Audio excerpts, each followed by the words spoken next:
Welcome to the Drooniverse!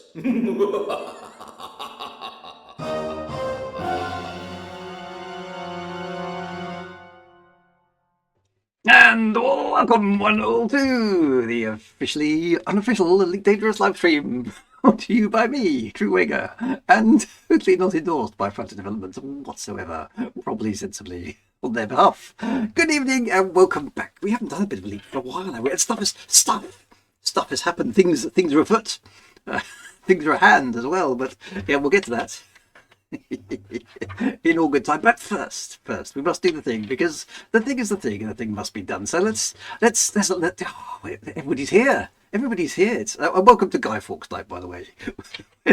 And we celebrate the near but actually foiled plan to destroy the UK government, which, to be honest, we have increasing sympathy with every single year we celebrate this. But there we go. Anyway, enough of that. Right, Ugly Spirited person in chat, congratulations to you at a very, very sprightly 10 minutes to 7 hour and 2 minutes ago. Wintermute GB is in second place as well, and in third place for some strange reason. Good to see you, of course. Cyber Darby is here as well. Good to see you. And there's a bit of chat between these three for some time, to be fair, as they wallow in their early Twitch appreciation in the chat room. Finally, we get on to Haunted Loaf, the scary bread product. A ghostly apparition of bread that he is. Good to see you. Deep Whitman 42 is here with the answer to life, the universe, and everything, of course. And then we get down to the Harkonnens. Well, the Harkonnens are poised as ever to invade Arrakis. They never get around to it, but, never mind, one day. Have a boo-boo is here with his customary Thor thumbs up, which represents the 4 syllables of his username. So, have boo-boo. There you go. It's good there. Collet123, good evening to see you. Thank you very much for popping in. Gnord Varg is here. Gonda. Excellent. Dr. Dorian Quest is here as well. Good to see you. The Arrakis is join the chat, fighting off the invasion of the Harkonnens extremely successfully, as always. And Solstice Project is here. And yes, there have been some to-dos, haven't they? Yes, it's always good to see you singing along with the excellent intro too. We've had a bit of Dave Low week this week, haven't we? Because we played Starglider on Monday. For which the music, I still can't understand how this works, the music to the Atari ST and Commodore Amiga versions of Starglider were both composed by David Lowe, he who did the intro tune that you just listened to. But he composed them on a ZX Spectrum. How does that work? I have no idea. So I've really got to dig into it, find out what's going on there. Right, who else do we have? We have Sleepy D Wagon Man. Good to see you as well. Commander Quo is here as well. Eridan Dundragon is done dragoning for the day and is here with us this evening. Good to see you. Anola Lacoma is here. That's a nice username, Anola Lacoma. It sounds sort of, I don't know, right, rhythmic. Good to see you. Dayglow Weeble is here as well. Good to see you. Eric_Loss is here. Hope you haven't lost anything, but it's good to see you here this evening. And we have a first time chat from Salty Soap Butt Suds. Good to see you. Wintermute GB apparently has achieved a 3-stream streak. The mind boggles. As long as there are times I'm glad actually that you're just usernames on the screen. This is one of them. Excellent. Right, onwards we go down the list. Who else haven't I spoken to? Gorman 2040 is here as well. Good to see you. Top Shot is here. Yay! Good to see you, Top Shot. Good to see you as well. Ugly Spirit is here. Good to see you as well. Thank you very much. Andy P783. Of course, rhymes is very important to point that out. Cyber Army's here. I think I might have already mentioned that, but there we go. Never mind. Commander Tragic Blue 21 hopefully has cheered up a little bit, but you never know. We'll find out one of these days. And then there's lots of to-dos from Solstice Project, but hey, it's got to be done. Commander Welsh Dragon is also here as well. And Enigma-ish on the scale of nothing to Enigma. Still on the Enigma end of that scale, but he's here with us as well. Good to see you. Fantastic. Who do we have? Anything else? Huts_ is good to see. Thank you as well. Big 39 GT is here too. The Kazakh is here. Simeon Gray is here. Gasper is here. Good to see you. Commander Ferret is here as well. We've got quite the community going on this evening here. I'm going to have to go and do some content now, aren't I? Pronetto is here as well. Good to see you.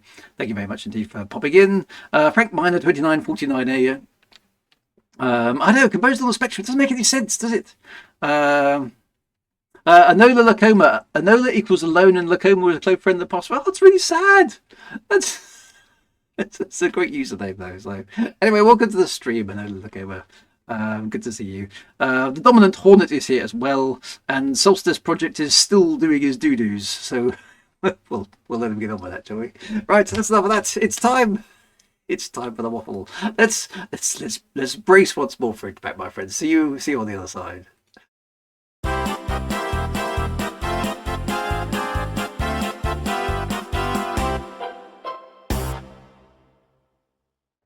Right, that's enough of that. Oh, Safety Boy 99 sneaks in right at the end there, so there we go. Yes, well, we've got a lot to talk about tonight, haven't we? Whether we'll actually get around to playing any of the game or not, I'm not sure, because we've got a lot to discuss. See, this is my thinking. You see, if you leave the game for a little while, then Frontier actually gets around to doing something. And then by the time you come back to playing the game again, there's stuff to talk about, which is excellent. So it seems to have been a bit of a bumper week for Elite Dangerous news. So and there's a video to watch and all sorts of things. There's grammar to correct. I mean, it's all very exciting indeed. So we will get onto that. We will get to. Apologies if I'm poking my ear. For some reason, I've got a badly blocked ear at the moment. I seem to be having trouble with. Is it my Eustachian tubes? I'm not quite sure which ones they are. But whatever tubes connect your ear to other bits of your inside of your skull seem to be causing me some jip at the moment. I keep getting a blocked ear. Could be glue ear, because I seem to be suffering from not getting quite a proper cold, so I'm not getting the whole streamy nosy stuff, but my ear keeps getting blocked. It's really irritating. I something around, I can't hear anything on one side. Eustachian tubes, that's the one. There we go. So I don't know if it's just a symptom of something. Maybe it's age, could be, but I can't hear out this side properly at the moment, which I need to stand back with lighting part. Well, actually, it's been. I wonder. Actually, I haven't really looked into this whether or not fireworks night is such a big thing in Scotland, because I haven't. There are a few bonfire things going on, but not very many. And I do live in a very, very rural area, and there's lots of cattle and things, which possibly explains why fireworks are unpopular. But I haven't seen many. Sometimes you see them. I haven't seen any at all. In the distance, and I can see quite a long way from my house. So I don't know. Maybe it quite possibly is, being so far away from London. Something more of an irrelevance up here than it was down in Kent. Burn the Englishman. Yeah, maybe it is. They're big in Edinburgh. I say Edinburgh's quite a long way from here. It's about 3.5, 4 hours drive. So pinch your nose and try and blow out of it. I do try that, but all it does is make my ear hurt. So I tend to stop when things hurt. And in other news, I'm going to my first Kaylee in a week or so. Now, I'm not really all au fait with Kayleys yet. I've been told that they're potentially highly embarrassing. So it sounds like country dancing, but Scottish style to me. So I'm not going to be quite sure to make of it, but I'm most certain that there will be no photographic or video evidence of my antics, alas. And live stream it. I might. Yeah, I think it's probably good on balance, actually, Top Shot. So it's a record by brilliant. It is. That's not how you actually. Somebody will type in the chat how you actually spell Kaylee, and it's got no resemblance to the sound or whatsoever. It's very, very curious. I looked at the first thing and said, "Well, that's a Khaled." Which, of course, all the Scottish people just look at you sideways. There you go. Haunted Loaf has typed in the actual spelling. How you get Kaylee out of that, I have no idea. But it's like so many Scottish words. I'm learning a few now. They don't call it mist up here. They call it har, because and things. You can have I think it's a Drake day, which is just a day where it's horrible and. Or something like that. Yes, There's loads and loads of words I'm learning, which I'd never learned before. So it's a good culture exchange. Well, I mean, I'm absorbing some of culture. I don't think I'm imparting any culture, but there we go. It's the Gaelic. It is. So that's a Cayley, which it's some sort of dancing. Now I am famously not good at dancing. Dancing and me do not. I mean, I'm a man of many talents, as you know. Well, I'm a man of few talents. all right. I'm a man of hardly any talents whatsoever. Before Wintermute jumps in with a resounding personality insult. So dancing is definitely dancing and acting. I think are the two things I really, really, really know that I have no talent for whatsoever. And alas, it's going to be demonstrated very, very clearly. So there we go. Right. Now we do have a lot to discuss, so I think we should probably get on with it. Now there's a video. There's actually a video from Frontier to start to pour over and do stuff with. So yeah, let's actually do that for once. Shall we actually get on with it? Shall we light the lights on the officially unofficial Elite Dangerous thing tonight? Let's get on with it. All right. Let's get on. Where's the button? I don't know which button to press here, really. I suppose it's sort of community comms, so I'm going to press that one. Ready? Here we go.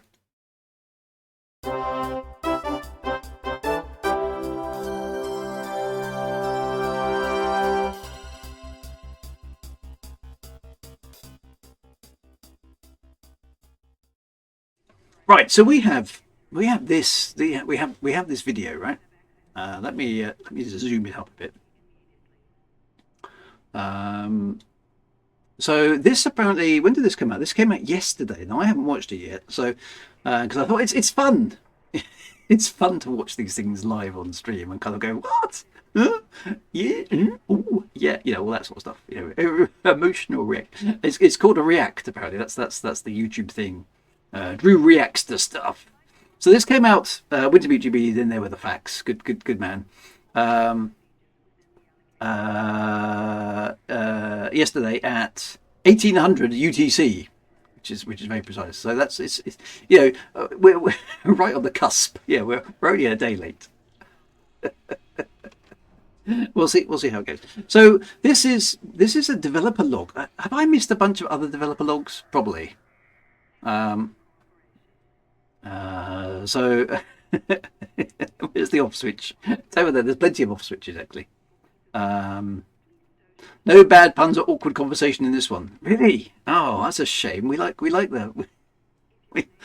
This one sounds like it's more of a scripted thing, so they're not. So they've probably rehearsed it a bit. I'm assuming because it's more like a voiceover, isn't it, rather than a kind of interview. So that's probably a good thing for information transfer. It's only, how long is it?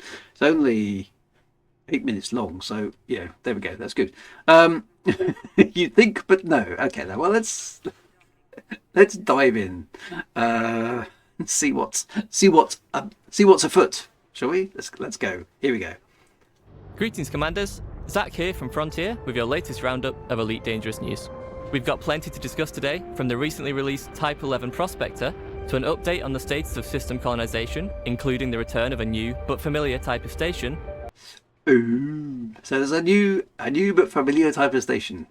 I have seen a couple of screenshots of that, so that's interesting. A brand new ship and the first. Oh, so there's a brand new ship. Okay, so what's that one? Let's go back a bit. But familiar type of station. A brand new ship. Well, that's always a good thing. That's actually quite a. I know that's Oh, that's actually concept art, isn't it? So that actually, it's almost got a No Man's Sky vibe. That one. Dare I say that? So there we go. From the back, it looks upside down. Okay, so we'll find out about this in a moment, presumably. New ship and the first information on a significant new feature coming to the game. Oh, there's a significant new feature. In case you missed it, great news for all the mining commanders out there. The ultimate modern mining vessel from Lakon has landed. The Type 11 Prospector launched into ARC's early access on the 23rd of September, and since then, commanders have been getting the most out of it in the recent Lakon Spaceway's Mining Trials community goal. The Type 11 Prospector is a beautiful mining machine, but if you didn't know, it also packs some interesting modules to make your life in the asteroid fields of space that little bit easier. First of all, the asteroid fields of space. Oh, I'm just going to get back and get that one again. That little bit easier. First of all, the Prospector houses the asteroid fields of space. What? No, it also packs some interesting modules to make your life in the asteroid fields of space that little bit The asteroid fields of space. As opposed to those other types of asteroid fields that aren't in space. I've got one on my desk actually. Here, look, there's an asteroid field. Oh yeah, look, there's one down there. There's an asteroid field of the ocean. There are quite often asteroid fields up mountains, but asteroid fields of space.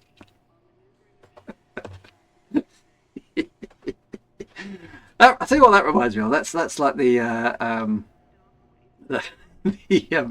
Battle of the Planets intro, isn't it? Asteroid fields of doom. That's right. But it's like the Battle of the Planets, you know, guarding against surprise attack by alien galaxies from beyond space. Asteroid fields of space. Okay, sorry.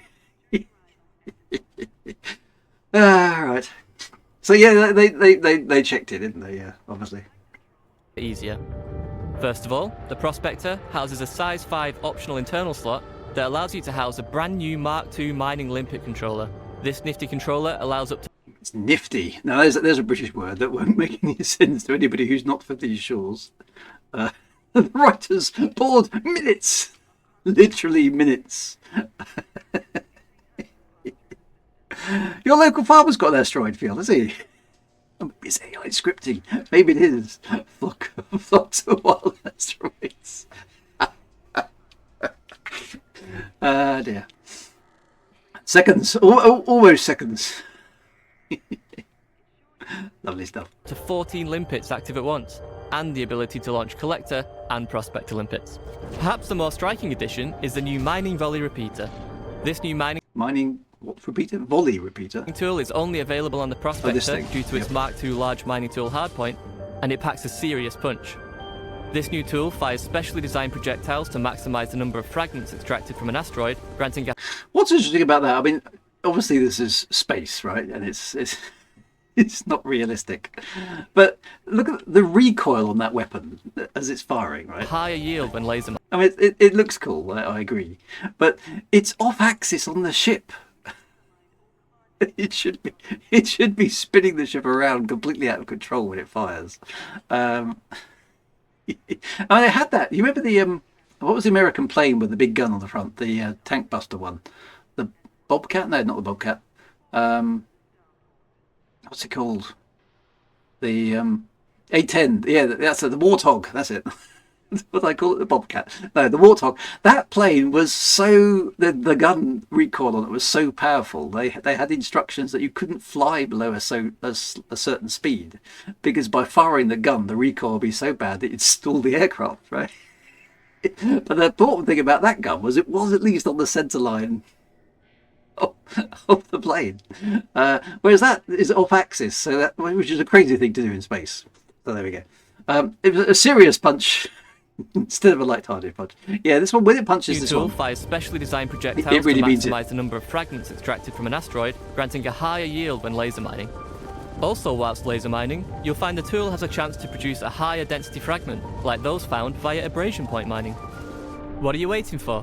Take to the stars in the Prospector right now, or head to elitedangerous.com/prospector to learn more about the ship and the brand new Galactic Edition, which includes the first ever animated holo kit. Oh, that's the weird hologrammatic kit, isn't it? On the outside. I don't know. I kind of get that, and I kind of don't. Ship and the brand new Galactic Edition, which includes the first ever animated holo kit. I mean, I want it to do something else, like scroll the what was it, the Celestial Warrior or something like that. Oh, hang on a minute. So the gun is offset. What, the A-10 gun is it? Is it? So how did that work then? Is it? Did the pilots have to compensate for yaw then, when the thing fires or something? I've no idea. I'm not a. Obviously, you may be surprised to know I'm not an A10 Warthog fighter pilot. Okay, so the gun is offset. Okay, that's interesting. But there must be some impact on flying the thing as a result of that, right? Sure. I'm going to have a look at the Warthog gun now. I didn't think it was. So I'm saying have a look. Where's the gun? Doesn't look offset. It looks like it's right down the middle of the plane. Yeah, I mean it's not offset. At least not left and right. It might be. Well, at least not in those pictures. It isn't. There you go. Look, that one. So that it's not. It is offset. Is it? Oh no, actually, yeah, you're right. It's very slightly offset, isn't it? But not by a huge amount. It's not like it's hanging under the wing here, like the other one. Okay, that's interesting. So I wonder if that had an impact on the flying. I don't know. So the answer to the T. Oh, Marta Gaber. The thrusters are okay. So hang on. To answer the T11 gallon issue. So back into science fiction, the thrusters are hooked up to the fire control. So auto steerability is by Elon Flight Systems. Okay, right. And the HUD sites account for that. But is it? Does anybody know if there's an impact on the on the actual flight? The plane is not really worried about aerodynamics. It just gets in there and just sweeping the enemy with depleted uranium. I suppose that's fair enough. So anyway, go back to Elite Dangerous. I'm not sure about this animated hull thing. What do you guys think? It's a bit like spoilers on spacecraft. I kind of don't approve, but I kind of do because because I mean spaceships are entitled to look cool as well as just be functional, obviously. But yeah, I don't know. It's definitely bling. It is bling. It's not the sort of thing I'd put on my car, but some people would. So maybe that's where it sits. Right. Anyway, onwards we go. It's been 8 months since we first offered up the keys of the galaxy to you, the commanders, via the system colonization beta. And what have you done? Everything we were hoping for, and more. Well, we built a Pink Panther base. And what was the other one we built? Which had a natty pun. I've forgotten. But yeah, basically lots of people have been scouring the galaxy, building places with funny names. You have currently made over Mini-ports, that 100,000 was claims, it. Yes. colonized over 75,000 systems, built over 270,000 facilities, Wow, that's quite a lot. and then. delivered over 7 billion units of cargo. Wow. Along Stats, the we way, like we've made a stats. significant number of tweaks and changes based off your feedback and the data we continue to monitor here at Frontier. A recent change is the ability to demolish previously completed or in-progress construction efforts. Presumably only ones that you've built. you can't go around demolishing other people's. Otherwise there's going to be lots of problems really quickly. So, if you're a commander focusing on just one system, you now have the opportunity to edit your system if you like. Okay. Another That neat can't make change from the sense. September update is the ability to see system colonization commodity requirements when selecting a system on the galaxy map. This means you can figure out everything you need for a colonization effort without having to make the trip to the system itself or keep a separate note. At this point, Well, I'm sure that's useful to colonization types. The export of biowaste was off the scale. we're really happy with the state of system colonization, and we can confirm our plans for the mechanic to exit beta on the 11th of November with an up. Okay, so it's been in beta or beta. I'd call it beta because I'm not sure which is right actually. Is it Wintermute will know. Is it beta or is it beta? I must admit I don't know. It's been 10 months now, is it? Okay, so what does that actually mean then? Coming out of Wintermute says beta. Yeah, so I'd say beta. I think beta sounds a bit American. Better says Wintermute says beta. I'm going to go with beta. Okay, beta or beta. Yeah, that's the discussion we're having, Commander Wolf Dragon. I think we'll go for beta. I think because so that means Frontier's wrong, which I'm happy with. Okay, well they've got an explanation. Update that contains a significant amount of bug fixes and quality of life improvements across so system colonization, power play, and the BGS. Right. So But what does the end of beta mean? Oh, For yeah. us, exiting beta means we're happy with the feature set and general state of the mechanic. However, this doesn't mean that we're no longer going to be monitoring the data or listening to feedback. With the mechanics and balance now firmly in a state we are happy with, the team can keep track of how commanders around the galaxy are getting on in their efforts to claim the stars. Speaking of claiming the stars, Okay, so basically they've been tweaking things as they go along based on what we do, and then they're happy now that they've got a good mix of balance and blah blah blah. They're basically finalising it. So, but there could be more updates in the future. Unlikely, of course, given Frontier's track record. But there we go. Because usually what happens is they develop a feature and then forget about it for like 4 or 5 years. So that's what normally happens. But we'll see. You never know. You never know. They might surprise us. have you felt like a certain station type has been missing from Elite Dangerous all these years? Hello. You may remember a bobblehead we released last year as part of the Ruby anniversary celebrations. Nope, don't. Did you catch the hint? We're excited to reveal that the Docec station type is coming to Elite Dangerous. Okay, well that's This nice. new station type, that commanders who played previous Elite titles may recognise, Previous Elite title.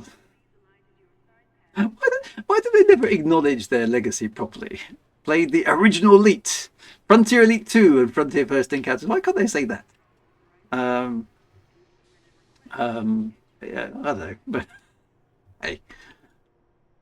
will be unlockable for 50,000 arcs on the 11th. Whoa! What?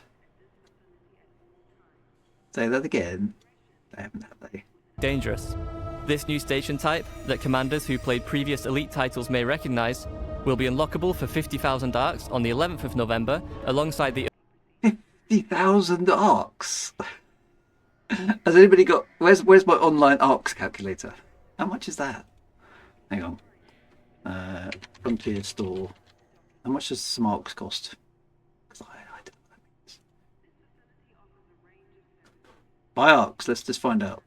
Okay, so so that's like 25 quid for a space station. Wow.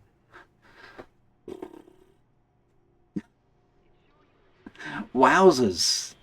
We're excited at this opportunity to relieve you. That's more than the game, I think. How much is Elite on Steam now? I've got a Steam account. I've never bought Elite on Steam. How much? I'm gonna look it up.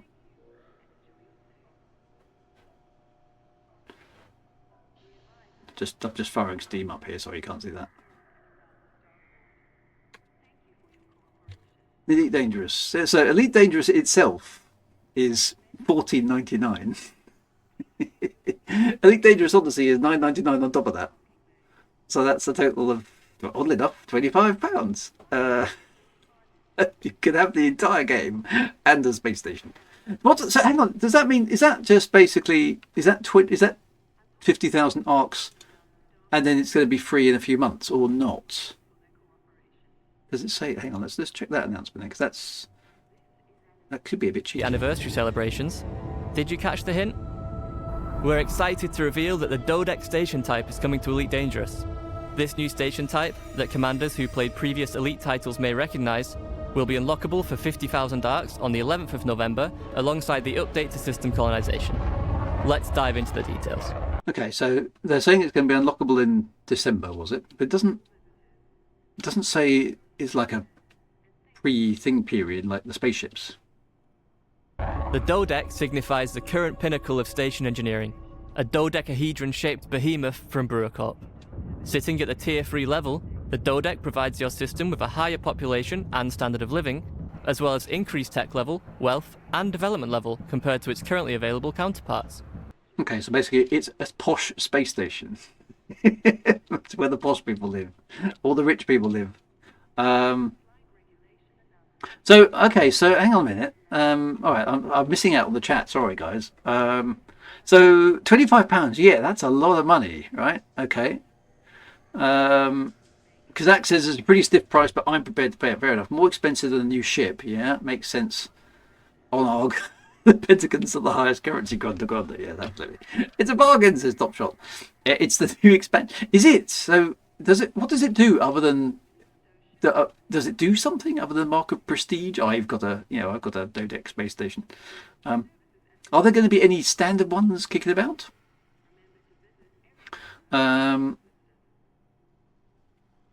It's a one-off payment. Pay it once, and then you can use it as much of your time. Obviously, yeah, that makes sense.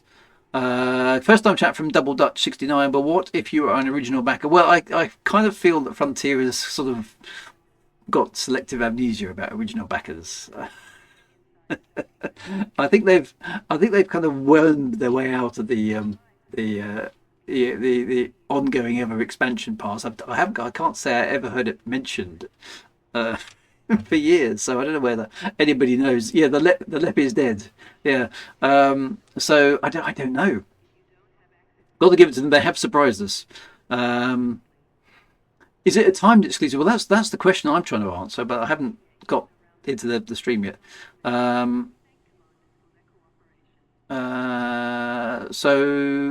You're joking. Lifetime pass owner here got conned. Well, yeah. So that's the sole point with some of us. And Haunted Loaf says reportedly it will never be free. So no, you have to buy it. Top Shot says Gaspar says you won't be able to buy it for credits later. It's not early access. It's a permanent paywall. Ugly Spirit says not. So paywall forever. Gordon Hordevog says not. Wow. Well, that's a little bit of an escalation, isn't it, from what they've done before? I mean, I didn't really like the, pay it now and then eventually you can buy it for credits, but that's kind of okay because if you want something desperately and you've got the spare cash, then fair enough. But to have something there's no other way of getting it other than having to pay more money is definitely pushing things on. So what does it do anything? I mean, I suppose you could argue that is a bit of a game advantage if it attracts more profit to your star system. Early access for the Space D12 has not been mentioned, but we'll see what Frontier says. So, I mean, they'll get pushback undoubtedly for that stance. Will not be available for credits by at all, so that's been confirmed by FDev. So $24.99 gets you a platonic solid. We're entering Star Citizen territory. Woo! Don't mention the SC word. And okay, let's find out what it gives us then. Does it gives us some stuff? So as I understand it, will be ARCs only, but it gives you one-time instant build for the first one. So you kind of get suckered in by if you pay some money, you can build it with. Does that mean you haven't got to ferry stuff about? It just magically appears in the game. So no, it's nowhere near the prices of Star Citizen. That's very, very true. Okay, so let's find out a little bit more about it. Perhaps the main draw for commanders is the interest that human tech brokers have taken in this new type of station. This unique service will be present in stations for the first time with the Dodec, meaning your system can become a great hub for reinforcing ships with some of the best technology on the market. Okay, so you can make your space station a more important hub than any of the others. Okay. So does it do anything? So yeah, there is a sort of gameplay advantage then, isn't there, to a degree? It's like an optional DLC that only contains space station. But it doesn't do a great deal, does it? So you can skip the hauling to build the thing too. So there is, so you'll be able to build the first one for free effectively once you've paid your monies. And it's the only known way to get a tech broker outside of the Frontier established systems. Okay. So it's a game advantage to background simulation people wanting a tech broker near the systems. Yeah. So Yamex isn't a fan. I mean, Yamex never usually is a fan, is he? But he's actually right this time. So you do get a single free deployment. Yeah. So it's a token for one instantly built station plus the ability to build them normally afterwards. Okay. Okay. So interesting. Well, Gasper says it rotates in terms of doing something. It's going to be interesting to see what people do with that then. Okay. The Dodec can only be purchased once. When you purchase a Dodec from the game store, you'll secure a It can only be purchased once.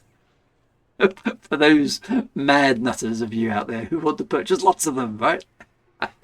£25 for a space. I'll have 6. That's £150. Here you go, Frontier. Can I have 6 space stations, please?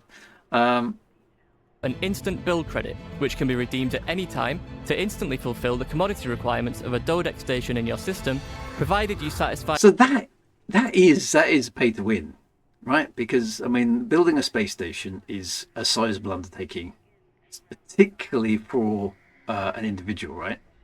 Even for a team of people, as we found out, to build a sizable space station takes some time and some effort. So you're basically for your £25, you've got a one-time shortcut to bypass some of the grind. Is that fair?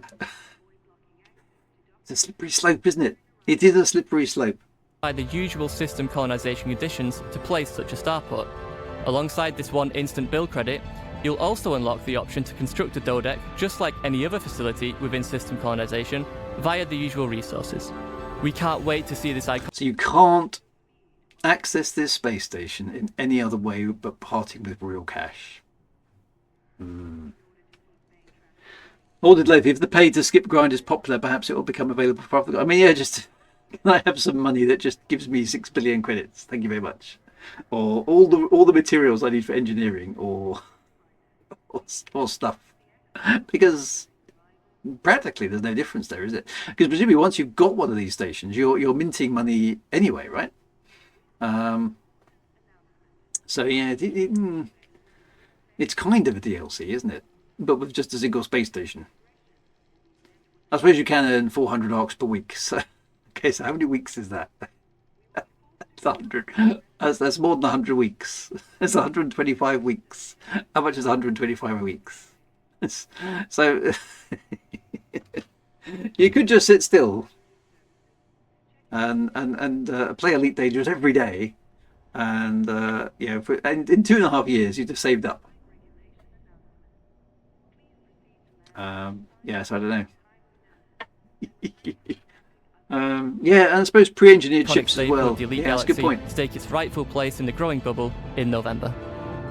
Next up, I mean, before we get on to the new ship, I like the fact it's there, because what happened to the Docecahedron stations for the last goodness knows how long. Surprised it's taken this long to put it in, really. But I can't see any justification in law why it would be a special super duper high tech, because these space stations are. It doesn't make any sense in the law, actually, because the Coriolis station and the Dodec space station were in the original Elite, right? On the BBC, at least. They weren't, odd enough, they weren't in many of the other Elites. I don't know why they just didn't bother in many of the other Elites, but certainly in BBC Elite, on the disc version, Dodec stations, Coriolis stations were there. So yeah, sorry, apologies for the nostalgia bandwagon. So they were just two different instances. I mean, I think they just did it for a bit of variety, really. So there's no reason in law why the dodecahedral stations disappeared and then have reappeared 300 years later, and why they should now be kind of like the super high-tech posh versions of space stations. I don't really understand, because they're not all that sophisticated looking, are they? They're just a different variety of the Coriolis space station. You shouldn't need any new technologies to build these compared to those. I always thought the Orbis type space stations, those are the ones that look like where all the posh people live, because they've got viewports and gardens and stuff like that. But that's how I would do it. There we go. Rylex Horseman, I thought I heard the Dodec was supposed to be an improvement over the Coriolis station. Well, I'll go and do some digging then, see if I can find out. It's pay to add nostalgia. I think the reason is Frontier needed the cash injection. Is that the lore explanation? D&D gamers took all the Dodecs for dice. Yeah, it could be. New discoveries in geometry. New Euclidean solids are happening. Well, it's nice to see it, but no, I don't think I like the way it's being introduced. I want a dodecahedron with noob hammers and all the corners. Well, that would be interesting to see, wouldn't it? But which corners would you put them on? Or vertices, maybe. Has their share price gone up? I haven't been looking at the FDev share price for a long time. Is it in place now? Well, yeah, okay, 510, so £5. What's that like over the last year or so? Okay, they've been doing all right then. So they were down at £2.50. Oh, excuse me.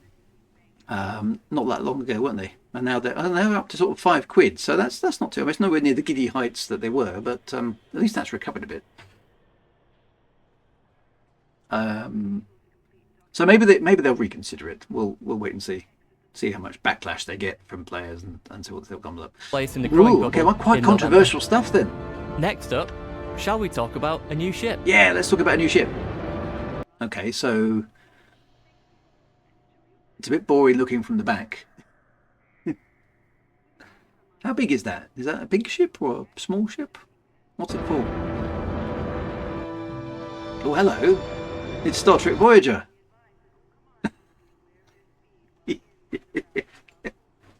Or is it the Defiant from Star Trek? Oh, is that like a saucer section? Oh no, not quite. It's a sort of.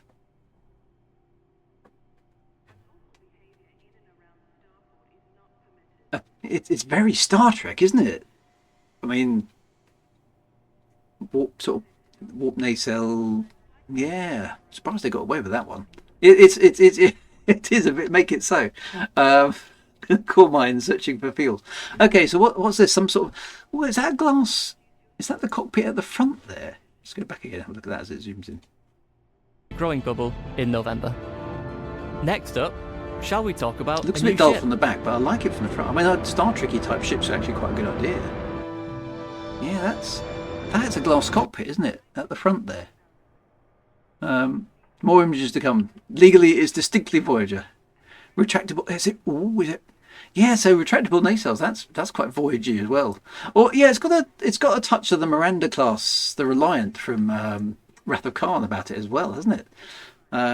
Yeah. So if you sort of took Reliant, Voyager, and maybe a little bit of the NX-01 from Star Trek Enterprise. Maybe I'm thinking it's definitely got a Star Trek-y vibe. So presumably this is an exploration ship of some kind, right? I'm assuming. I mean, it's still got rockets on the back, which is much more Elite Dangerous, isn't it? But it's also got a slight hint of the sort of SR-1 Normandy from Mass Effect on the back there. But it's definitely a tricky ship. At least from the front, less so from the back. That is right. The Caspian Explorer. Well, there we go. Photon torpedoes. Yes, wouldn't that be good? Can you imagine if they put the bridge on top of the saucer? Maybe that's exactly why it's at the front. Good morning. The tricky lawyers are waiting in the chat. So what does this do then? We're excited to announce that the next ship coming to Elite Dangerous is Zorgon Peterson's Caspian Explorer. Peterson's, expanding. Right. Oh, okay. So here's pictures. Okay. So yeah, that is. I mean, that's a saucer, right? Does the saucer section separate, or does it come with a triple bottom? So that looks like that does look kind of like a warp nacelle. I know it's not a warp nacelle. Yeah, so they haven't put the bridge there, which is probably sensible. What saucer is this? And we can actually go to the Delta Quadrant, of course, in Elite Dangerous. So that's quite cool. So yeah, so they've made it. It's all 10 forward, isn't it? So is that going to be a bar with Guinan in it? The saucer is one of those robot vacuum cleaners. Yeah, I mean, is there a phaser array around here or something? Where are the hard points and stuff like that? Has it got? I can't even see any hard points on it. At the moment. Oh, maybe that's one there. I mean, it's quite. Yeah, presumably that's a medium-sized exploration vessel, maybe even a large one. Looking at, if that's a cockpit, it must be a large ship. So how much is it going to be? It is a large ship. On the legacy of the Mandalay, the Caspian is a large ship built for daring. Look at that. That's a saucer. Oh, there's the cockpit. Okay, so right at the front of the ship, which is a sensible place, I suppose. for it to. But that is very sorcery, isn't it? Very sorcery as well. Adventurers. Okay, what's the Its inside look signature like? rounded hull frames a pan.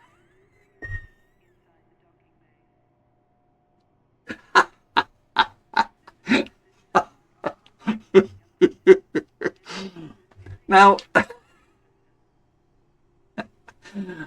I've seen that design somewhere before.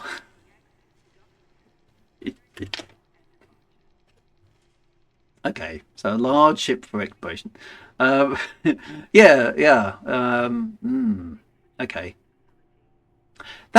This is okay. Well, this is interesting as well. So hang on a minute. Panoramic cockpit that will offer its crew a breathtaking view of the stars as they. Okay, so this is concept art. Right, now here's the thing, right? Here's the thing. There's no anti-gravity in the Elite Dangerous universe. So you're going to have to mag boot your way around this this bridge. And I don't know, this corrugated bit here, I'm not sure your mag boots are going to stick to that very well. So you're going to, in order to access these touch screens, you're going to be leaning forward quite a bit. So I've never understood the aversion to those. Yeah, so those displays, those are exactly the same sort of things as you see on the yeah, because I mean, to use those, assuming there are touch panels of some kind, yeah, they're behind you, so they're no use on the bridge. They're just, they've got that sort of vibe, haven't they? It's worse than that. It's physics gym. Yep. So yeah, put it up on the yeah. So yeah, hoping for pingy sonary sounds in the cockpit. Yeah. So okay, so I've interrupted Zach's talking about so. The Caspian is a large ship built for daring adventurers. Built for daring adventurers like you and me. Its signature rounded hull frames a panoramic Signature rounded hull. Okay, yeah. cockpit that will offer its crew a breathtaking view of the stars as they chart the unknown. Assembled in the same shipyards that produced the legendary Panther Clipper Mark II, the Caspian Explorer's internal structure is compatible with some new Mark II modules, including a breakthrough frameshift drive that A breakthrough frameshift drive, nice, which does what? takes neutron supercharged jumps to a new level. Takes neutron supercharged jumps to a new level. Wow. Okay. Okay, so that's how it lands. Okay, so it's got two big undercarriagey things and two things at the back. Okay.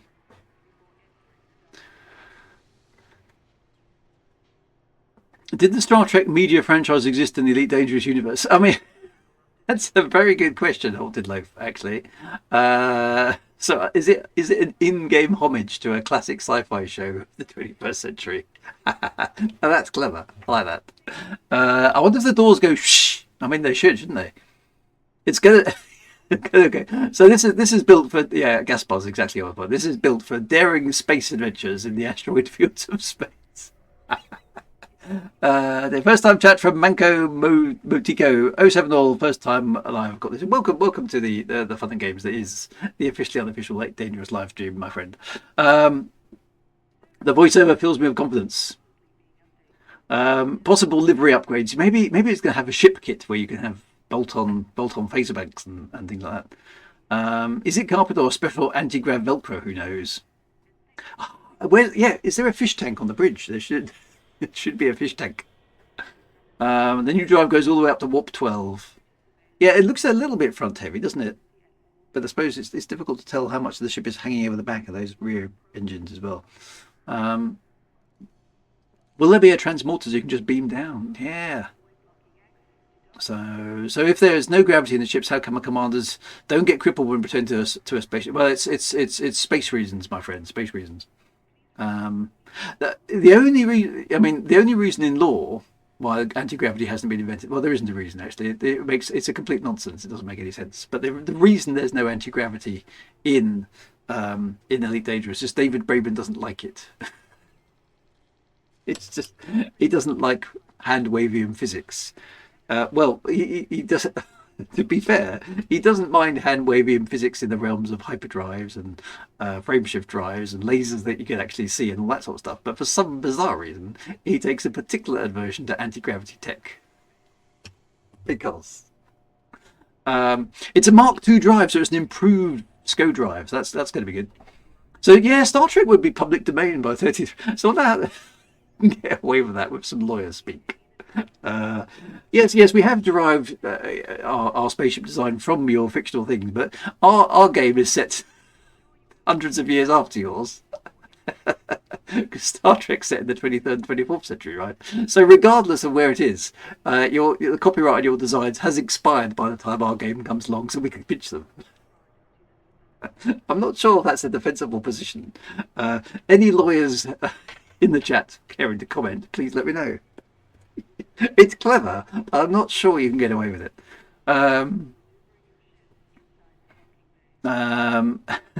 In Elite, Star Trek would be a scholarly obscurity. It probably would.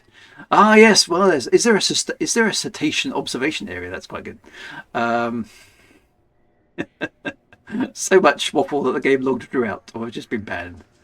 Oh yeah, you can see the landing party. Look, yeah, that feels a bit intimidating, doesn't it? But it would be cool to have a spaceship that's got a sort of Star Trek vibe. So I'm quietly optimistic about this one. Maybe Elite is just a holodeck anyway. Maybe anti-gravity is the ship's special feature. Yes. Maybe somebody will admit. I could do that, couldn't I? I could write. Well, hey, maybe that's a plan. Maybe that's a plan. Maybe the writers of Elite aren't looking so carefully at this thing. You know that time where they pinched all my hyperdrive lore and recycled it because the stuff I just made up and put on my website because I thought it was a sensible explanation of how hyperdrive worked, and in front of pinched it and turned it into actual canon lore. Maybe I could try that again and sidle anti-gravity in by the back door. I might try that. Dear, I'm such a bad person. Right. Raymond should tell the environmental artists because they clearly love artificial growth. Yeah, they do, because I mean it doesn't. Well, Commander Welsh Dragon, you're exactly correct. Sorry, I'm leaving the chat behind a bit here at the moment. Wouldn't frame shifting be anti-gravity space time? Well, exactly it would. See, you can't invent frame shift drive, which basically gets rid of inertia, without having mastery of anti-gravity. That's the same thing. So if you can deal with the effects of a massive acceleration to light speed in a very, very short space of time, you've got entire mastery over mass. So anti-gravity should be a doddle, right? So it doesn't make any sense no matter which way you spin. But David Braver doesn't like it. Okay, that's it. It's game over. That's why we've still got spinning space stations. Because we don't need spinning space stations. They're totally pointless. But we like spinning space stations. And the original game had spinning space stations. So this one's going to have spinning space stations. And that means there's no anti-gravity. Anybody clear? Right, let's move on. Right, so... yeah, right. To be fair, it's a saucer. They go... Yeah, I mean, saucers go back a long way. You're quite right. I mean, you probably can copyright a saucer if you're Paramed's lawyers, but maybe not. Yeah, so there are some people just there, standing underneath the ship. It is a nice. I mean, a dedicated large exploration ship. Presumably, this is going to kick the Anaconda into total pointlessness for exploration, because it's going to be better than the Anaconda at doing that. Having the cockpit right at the front is a boon for landing and stuffs, so that's quite good.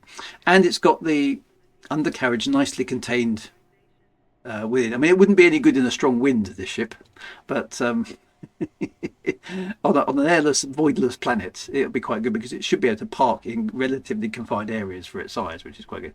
And it does look very Voyager when it's landing, isn't it? I mean, let's have a quick look.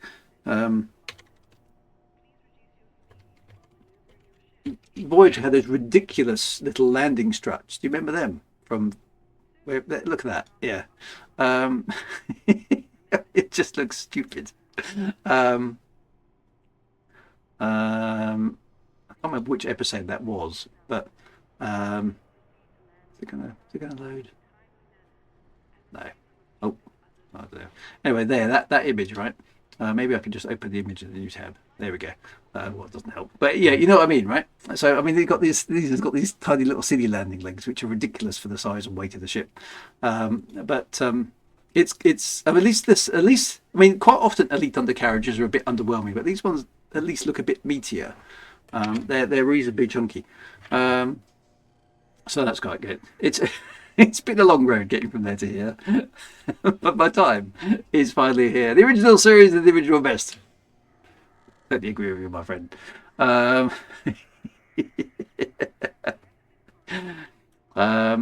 we do have a Scotty drive. It makes sense that the physics would follow. What do we want? I feel the chat has got entirely. Well, I can only blame myself for thinking. Yeah, it's definitely Voyager-esque. So there's some stuff going on. So can it have a ship launch fighter or anything like that? Do we know? Thanks to a sleek landing profile, the Caspian can also touch down more easily on there's a rugged planetary rear shot. Okay, so it's got a small profile for its undercarriage, which makes sense. terrain, defeating icy ridges, volcanic plains, or jagged cliffs. Mind that gravity, though. You might even spot an Okay, so that looks so Star Trek, doesn't it? No mention of a ship launch fighter at the moment, but it does look like there interesting might be plating space for pattern it. on the hull. But we'll save that for another time. We'll reveal more soon, but we're happy to announce that the Caspian Explorer is due to enter Elite Dangerous via ARC's Early Access in December. Okay, so that one is coming for ARC's Early Access, which is kind of what we've got used to now, isn't it? In early December. Okay, that's not that long. At the start of this year, we laid out the roadmap for 2025, including 4 new ships and 2 feature updates. Okay, so we have had the 4 new ships. We're going to take a little bit more time than initially announced to bring you the winter feature so that we can focus on... Okay, so the winter feature is delayed! Yay! Good old Frontier, they never let us down. Oh, yeah, well, they do. But they consistently let us down, so that's good. The nacelles go in and out, do they? Okay. Was there something about the hull? I missed that. I did miss that. What did they say about the hull? Though. You might even spot an interesting plating pattern on the hull. Ooh. An interesting... terrain, defeating icy ridges, volcanic plains, or jagged cliffs. Mind that gravity, though. You might even spot an interesting plating pattern on the hull. But we'll Interesting plating pattern. I don't know what that means. No idea. The hull has a honeycomb pattern on it. Does it? Okay.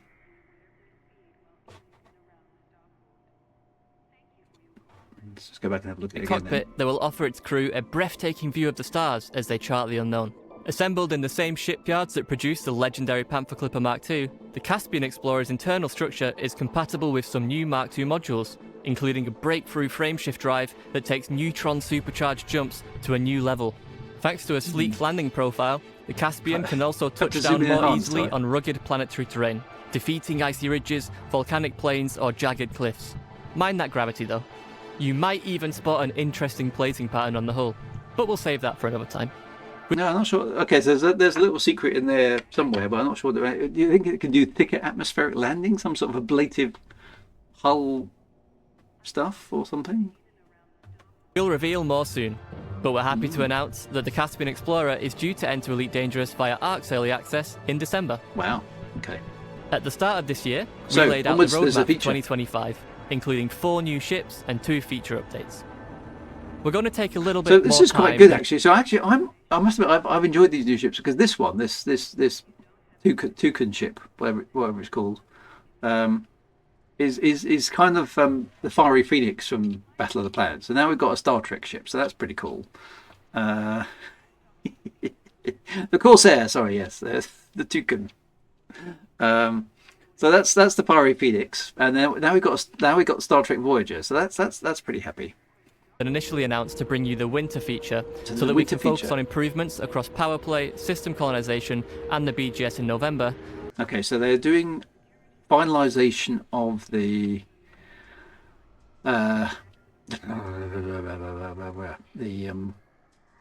colonization thing this year, and so there's a new feature which was supposed to be coming in winter, and now they're doing something else. It's delayed. As well as making sure we get the feature itself right. The feature. With that in mind, What we're is the now feature? aiming for an early 2026 release. Okay, so early 2026. So that will be March.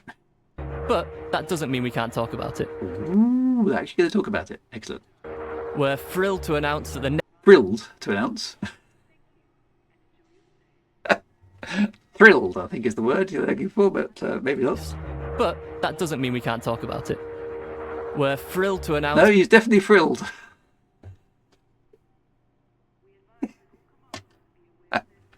That's definitely thrilled, not thrilled. It's... So I'm just going to listen to that again because that's quite funny. An early 2026 release. But that doesn't mean we can't talk about it. We're thrilled to announce that the next major feature... No, he's definitely thrilled. Well, one more time, sorry. I'm such a child. With that in mind, we're now aiming for an early 2026 release. But that doesn't mean we can't talk about it. We're thrilled to announce that the next major feature coming to Elite Dangerous is titled Operations. Oh. So is that a little game where you pull little bones out of things?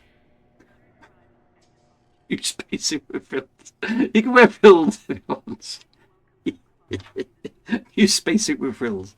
Right. Okay, so Operations is coming in early 2026. Operations are a new set of multi-phase scenarios for Odyssey players to engage in. Multi-phase scenarios for Odyssey players. So this is I'm guessing going to be little bits of adventuring inside buildings or something. These exciting new scenarios can take place both on foot and in space, and are designed to offer you and up to 3 other commanders challenging obstacles to overcome. Operations will give you a chance to explore some parts of Elite Dangerous never seen before. For example, one of the launch operations will see you explore the internals of a megaship for the very first time in a hostile environment. Okay, so these are basically Quake levels for Elite. Or Doom, perhaps, for Elite. That sort of thing. I'm showing my age now, aren't I? Or kind of, yeah, so sort of levels of stuff. Unreal tournaments and things like that, yes. Interiors. What kind of interiors, isn't it? Elite dungeons, yeah. Rogue Elite. Interior. Well, I suppose it is sort of interiors, isn't it? I mean, it's not ship interiors, but it's interiors of other things. Could it lead the way to ship interiors? Dungeons and Elites. Elite dungeon. Okay, so but these are sort of going to be okay. So what are they going to be? Sort of repeatable things that you have to fight through, and that's going to be a bit weird actually because no man's Elite dungeon.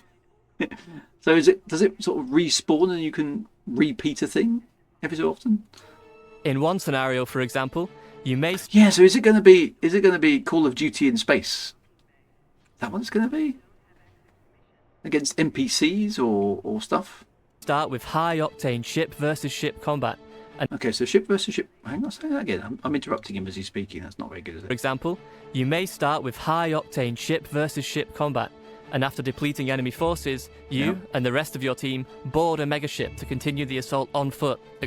Okay, so that's quite cool, isn't it? So basically what? You rock up in a bunch of ships, take out the defensive fighters or whatever it is around them, and then you board the megaship and then do some stuff.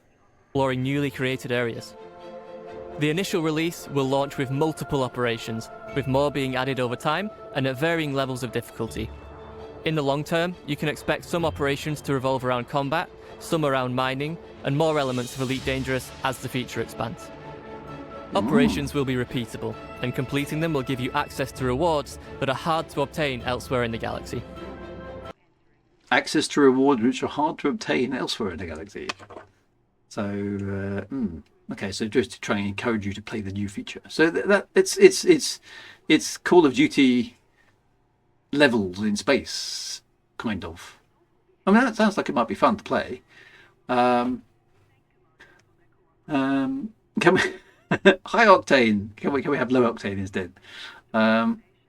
We already have interior areas to be fair, but outside is the planet's surface. Okay, so you kind of hope they would do ship interiors, but I still think that technically is going to be tricky. Whilst operations will now be coming in early 2026, as a first stage of this update, we'll be performing a balancing pass of on-foot combat in early December alongside the release of the Caspian Explorer that will include some AI improvements, which we'll have more to share on nearer the time. Oh, there's going to be AI improvements to the NPCs, what they're going to engage you with conversation and go, hello, how can I help you today? ChatGPT version 25B or something like that. A Ratchet operation, yeah, that would be good. So I mean, I suppose this is sort of good because nothing has really expanded Odyssey at all since it came out, has it? Really, other than the ability to build bases on the ground. So I suppose Operations is actually an extension of Odyssey for the first time. Is that fair? So it's going to add some new stuff to the on-foot experience. Andy P says, my worry is that for those players who like to play solo, this will put part of the game out of their reach. I mean, it depends what the rewards are, aren't they? So yeah, I don't know. People do play multiplayer. Fight in space, land on megaship, fight in megaship, retrieve power core data, name that core thing. I mean, it'll be definitely worth seeing what they come up with. You're just as excited as we are for this next step in Elite Dangerous, and we can't wait to share more. And that's a wrap for this show. Ooh. Keep your eyes peeled on our social channels to learn more about system colonization. Why is it the social channel? Just put it on the forum. The Docecahedron, the Caspian Explorer, and, of course, Operations.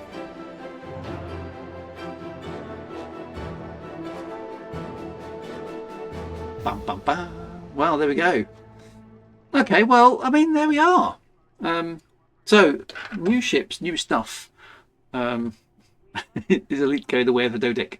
Yeah. Yes, they only really use Twitter, don't they? Which is a bit weird. So wow. Well, I mean, there's stuffs then, right? So that's kind of good. So there's a new ship, nice, which we quite like. I think. I mean, I quite like it. There's a new space station, which is nice, but it's kind of like mired in controversy because you have to pay 25 quid to get it. I mean, I won't buy one of those because I mean somebody else will. I'll just go to their space station, so that's okay. But it is very Star Trek, isn't it? So that's quite interesting. Although in my head the Corsair is very Battle of the Planet, so I'm kind of okay with flying ships that look like things that I'd actually like to fly in real life. So maybe they're just going for a bit of that Star Trek goodness. When you can fly around in the Star Destroyer, then then you know you've really arrived. Yeah, I mean, I suppose you got to draw. I mean, you can have inspired by, can't you? I mean, the ship I've got in Star System, what's it called? The Cutty Sark, the Cutty Snark, as I call it, is definitely a Firefly inspired ship, right? So I mean, I don't think there's any problem being inspired by other space franchises. And then the cockpit layout is very Star Trek, isn't it? With the forward-facing bridge and the consoles and stuff around the edge in a semicircular shape. I mean, that is just Star Trek. So yeah, but I mean, I don't mind that. I think that'd be quite good. Yeah, where's the Blake 7 ship? And yeah, especially given it's a British game, where's the Blake 7 ship? So yeah, so I don't know. Yeah, interesting stuff.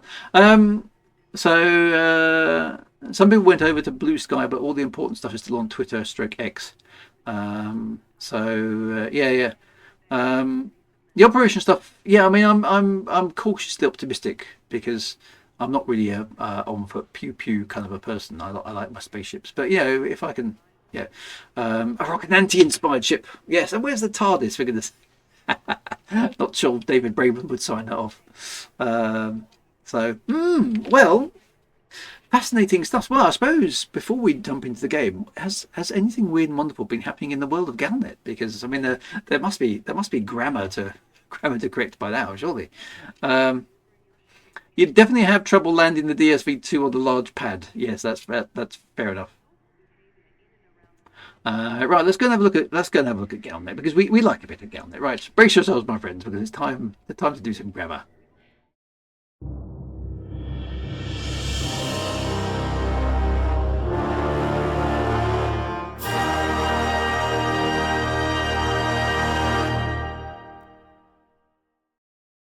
I suppose the other thing we haven't mentioned actually as well is the Panther Clipper is now generally available for people to buy and use, so you don't have to buy any ARCs for it, do you? So that's kind of good. That happened last week by the look of this. So when I last did Elite Dangerous stream, probably about a month ago now. So what's happened?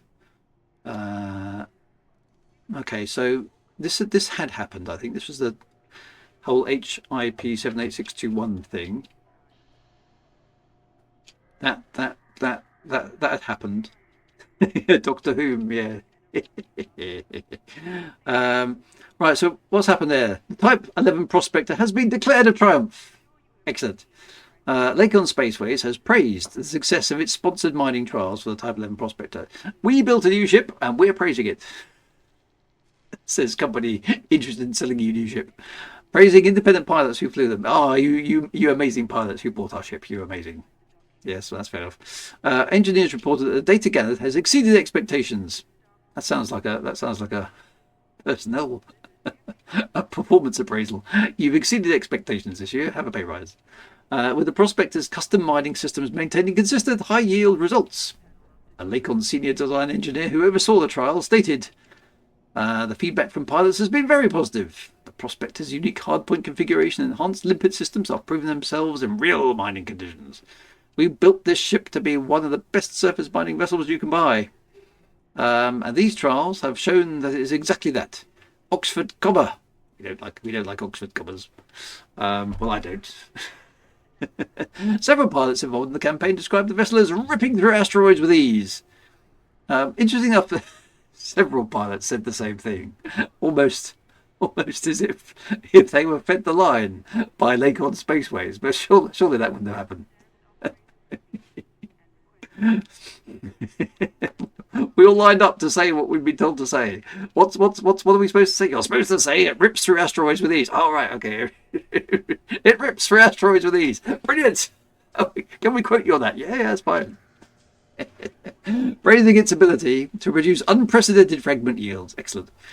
The feedback is also welcomed by the news of a permanent 8% boost to the existing squadron mining perk, adding further incentive for independent miners to seek out like-minded pilots and form a squadron of their own. When the trial concluded, Lakon confirmed the Type 11 Prospector will eventually move from early release into wider distribution across the galaxy shipyards. Analysts predict the ship will be frequently utilised for deep space mining operations. Those analysts are really on the ball, aren't they? Brand new mining ship. What do you think it's going to be used for? Well, we'll do some deep studies on it, but our initial conclusions are that this brand new mining ship will probably be frequently utilised for deep space mining requirements. Cementing Lakon's place as the premier manufacturer of industrial starships. Well, good old Lakon, well done. And then presumably a CG is kicking off. Okay, hang on. So is this?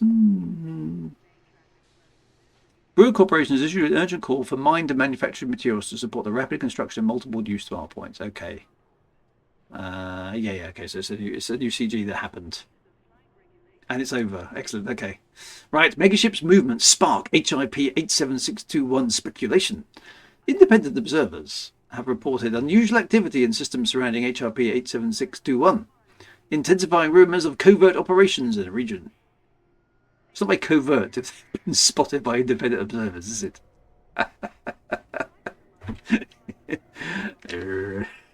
Oh, look, some stuff's happening.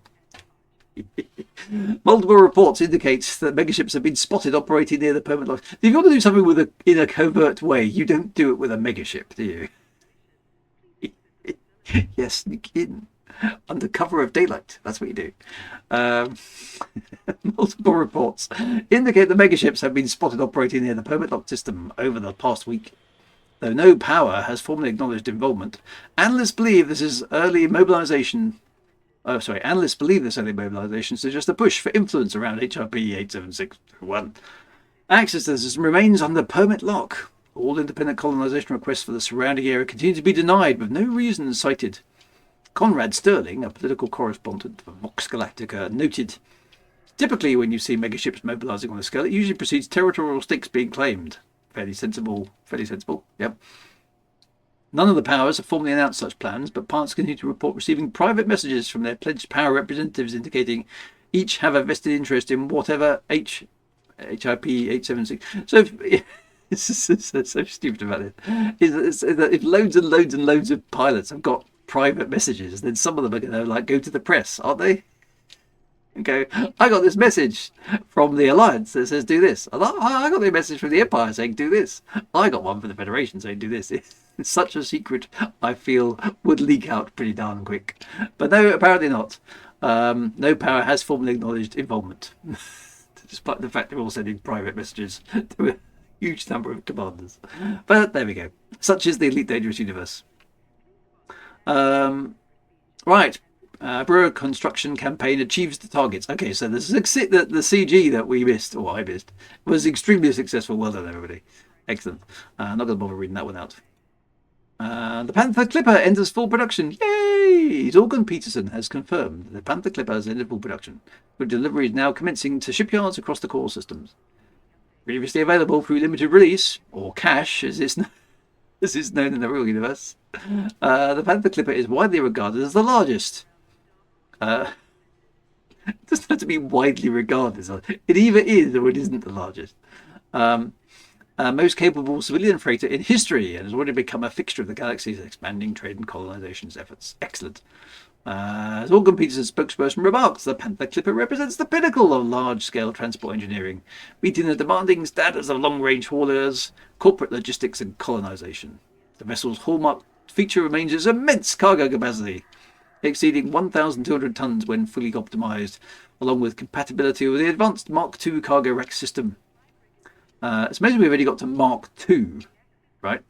Cargo rack system after all these years. That Mark I system was pretty darn impressive, right? It's lasted for hundreds of years, but now it's time for the Mark II.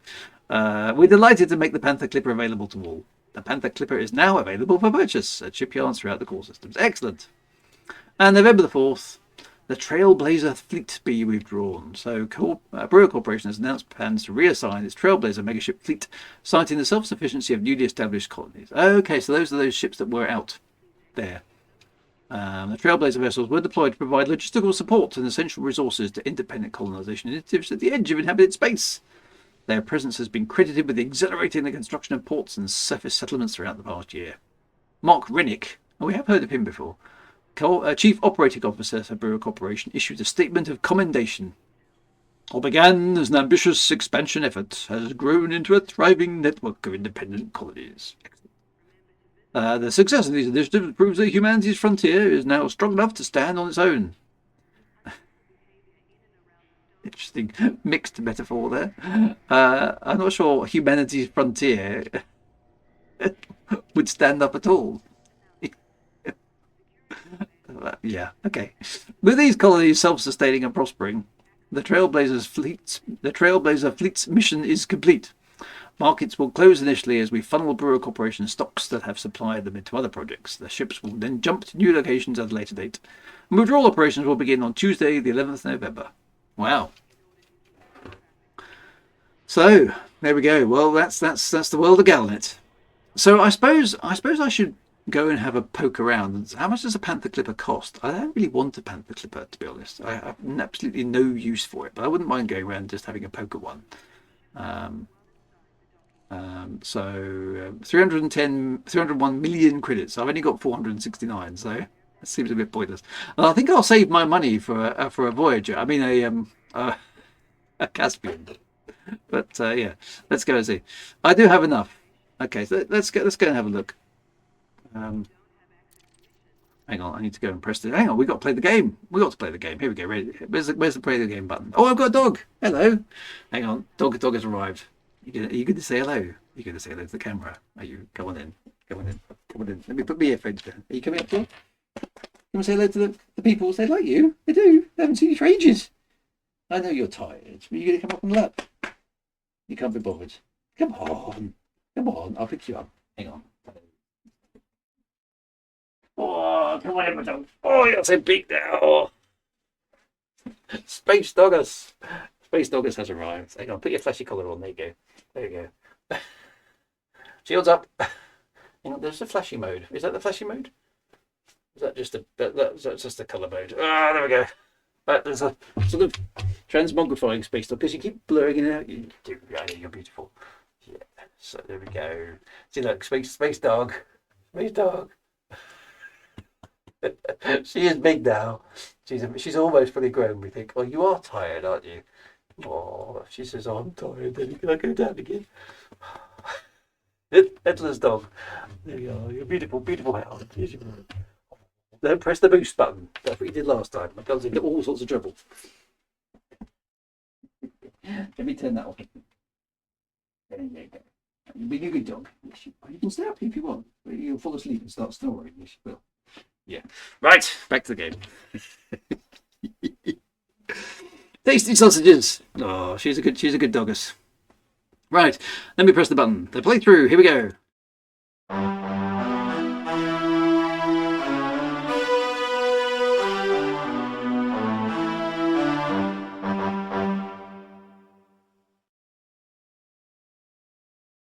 Right, we're logging in. Right, well, I'm presuming that I was in a space station or something, judging by the look of that. Headless Drew, yeah. So the AI thing that I use for the green screen effect is good, but it's not perfect. Right, so I'm on the space station, which kind of makes sense. Which space station am I in? Malmsberg Vision. No idea.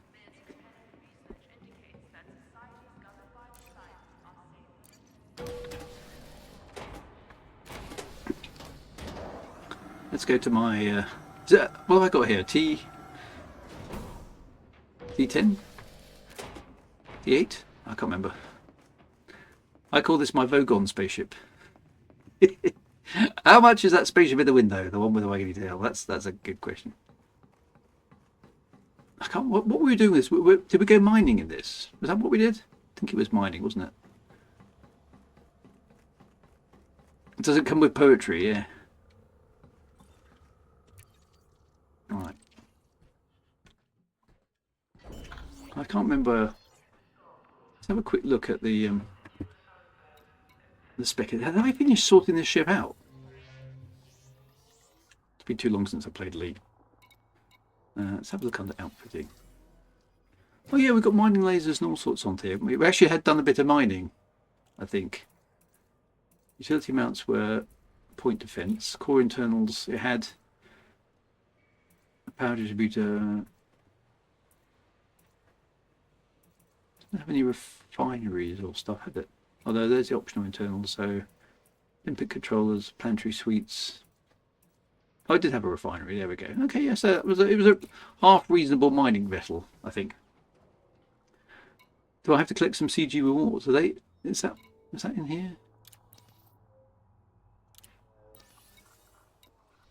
How do I collect those? There aren't any community goals available.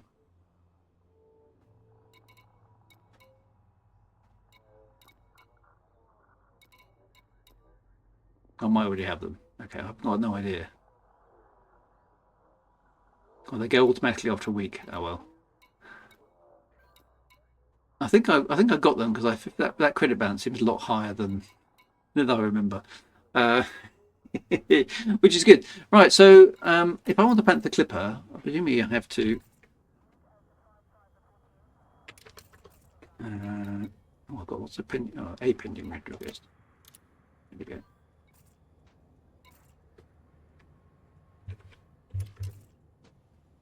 I got some monies.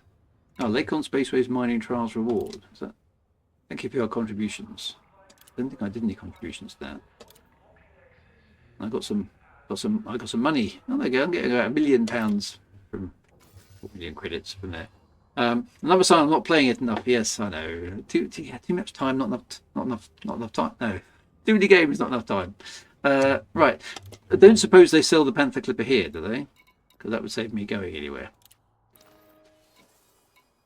Ship types available 10. Is one of them the Panther Clipper? No. Where is it? Right at the top? Okay, so 310, 201 there. Okay, so we can look at it there, but we can't buy it here.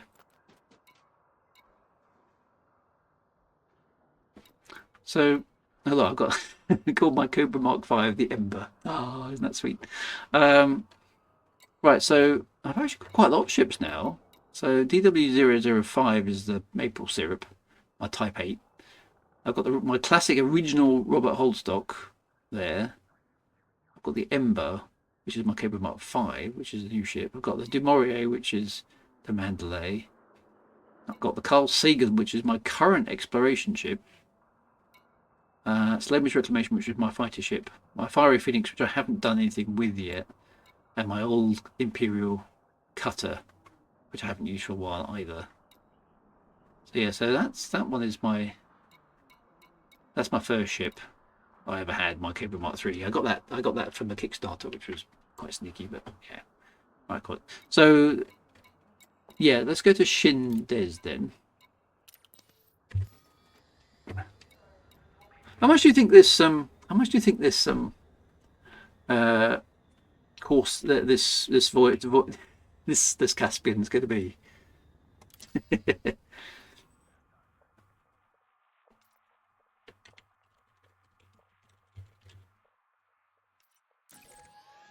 How far is it in this ship? Oh, it's not too bad. Can we jump to that? 5 jumps. Well, that gives us enough time to chat around things on the way across, doesn't it? Let's do that. Okay, it's 19,000 arcs to get the ship. I wonder how much it's going to cost in-game. It's going to be a large ship, so it's going to be sort of presumably anaconda-y price. So it's going to be interesting to... I should be able to get a guesstimate of it when I get over there, shouldn't I? Ship released. You are clear to depart. Landing gear retracted.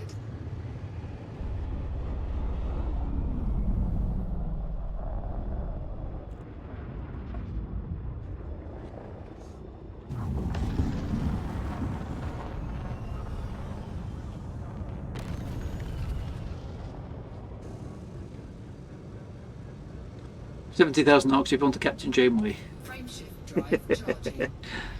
There's copy. That's one thing we will be able to say though. We'll be able to say things like there's copy in that there nebula. That'd begin. There should be a coffee machine on the bridge. I mean, I know there's a coffee machine on the crate, isn't there?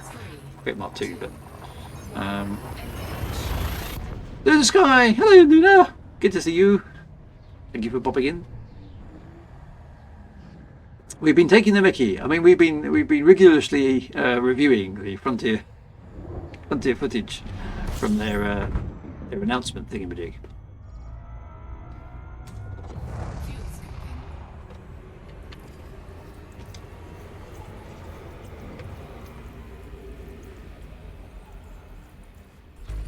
So yeah, so we're quite excited about the USS Voyager. We're a little bit more frustrated about the Docecahedron space station, which is nice to see them, but that you have to spend 25 quid to get one. Quite a lot of money. And the operations thing that's coming does look quite intriguing as well. I don't think that's going to be my sort of thing, but you know, if people like it, that's quite good. But I am quite excited about the new spaceship. I must admit. Yeah, 25 quid's a lot of money, 50,000 arcs. And you can wave a magic wand and instantly get to space station. They did say it'd be more than combat, that's fair. They did mention mining, didn't they? I'm not quite sure how that would work. Will there be some exploration stuff? It'd be nice to do some space archaeology or something like that, wouldn't it? That would be quite good. I mean, maybe you could go to the Guardian ruin. Imagine digging around in the Guardian ruins and having to do stuff. That would be quite cool. Maybe they'll do something like that.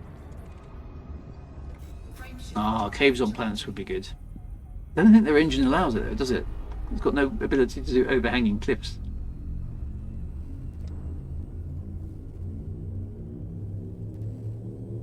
Yeah, no, the engine can't do caves. Yeah, I didn't think it could.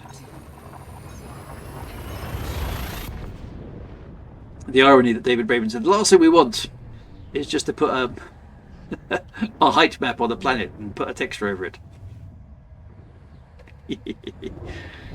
No, it would definitely have to be a loading stream into a new bit of the game, wouldn't it?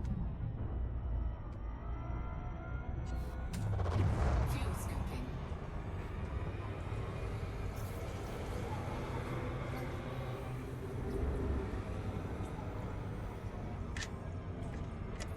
Fuel scoop disengaged. Frameshift drive charging. I've got too used to playing Rebel Galaxy Outlaw when you get there a lot faster.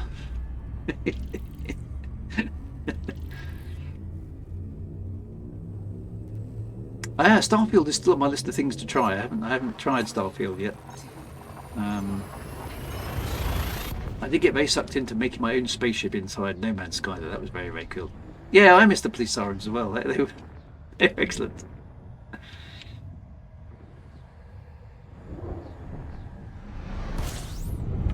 I have no idea what the technical ins and outs of that kind of game design are, to be honest. It seems to be awfully difficult for Frontier to do those kind of innovations for whatever reason.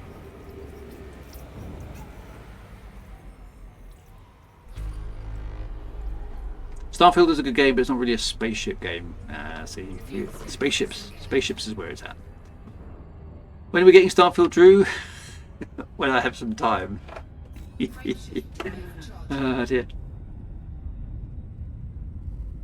Too many space games, not enough time. This is this thing. Certainly not enough streaming time.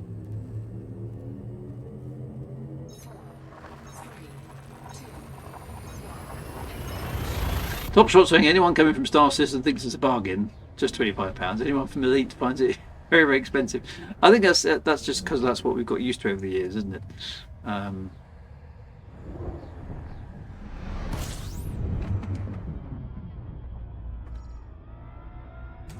Right, here we are in Shinatra Desert. Let's find ourselves a space station. Fuel scoop disengaged.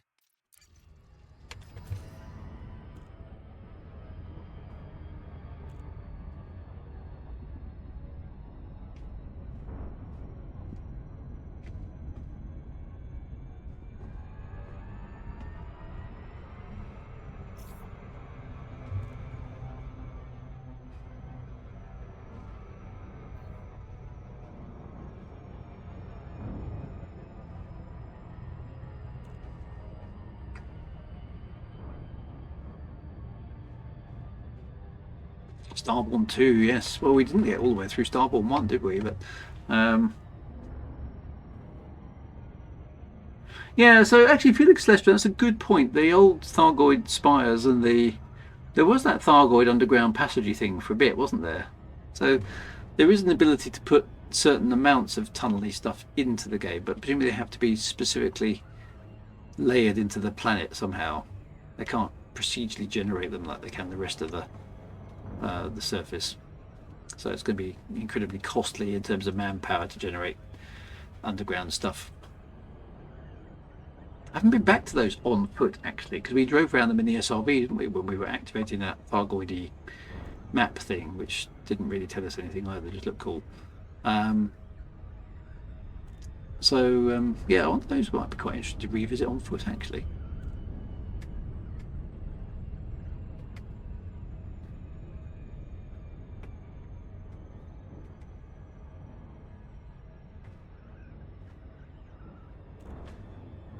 Yeah, it was good to explore the Thargoids. So, see, they were always spooky and freaky. I did quite like that stuff.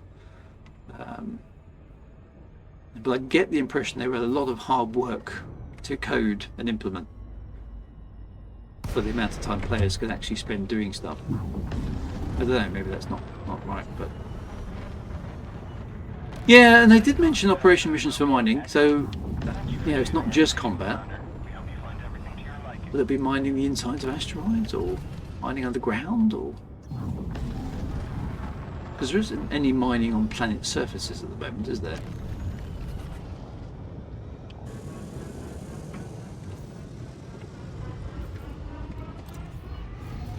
Permission authorized. Please head directly for Bay 05.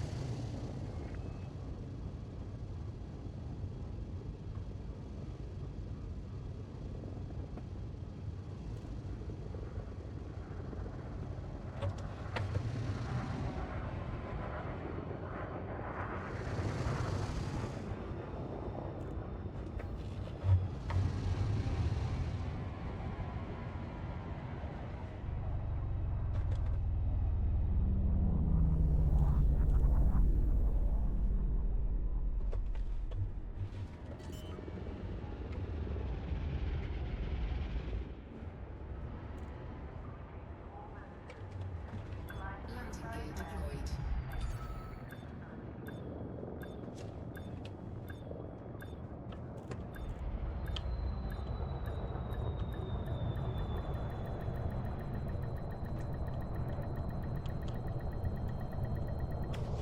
Oh, what a beautiful landing that was. One of my best in ages. That was. Confirmed contact. Perform landing checklist. Station services are at your disposal. Right, so let's go and have a little look at this Panther clip. I'm interested to see where the Caspian's going to slot in as well.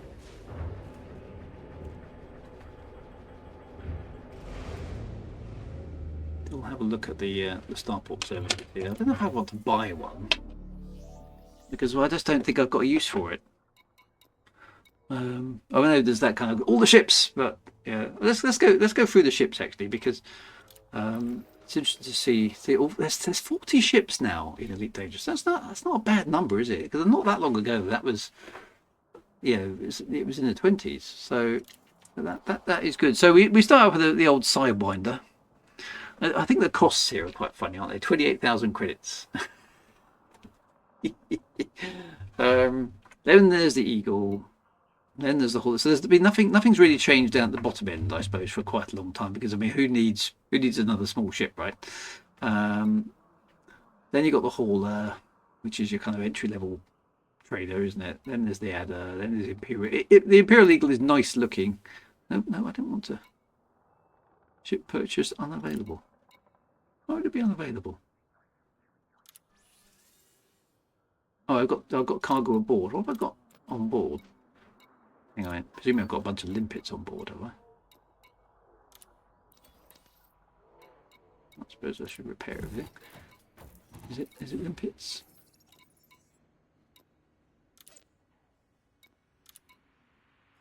Yeah, I've got loads and loads of limpets on board, which kind of makes sense. Okay. Let me just, while I'm here, let's just empty my bucket of universal cartographics. Okay, so yeah, actually a good point with the Cobra 5 is a small ship. I quite like the Cobra 5 actually. It was quite good. So I kept one of those. Well, I've actually been doing reasonably well. Look, 1.5 million credits. I can give up this life of crime.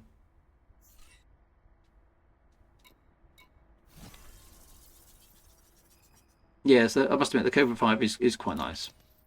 So okay, so let's do that again. So there's the Hauler. Then there's the Adder. Then there's the Imperial Eagle. I didn't say buy it. That's such a really crappy UI, isn't it? With a tiny little scroll bar right next to the actual button. I quite like the Imperial Eagle.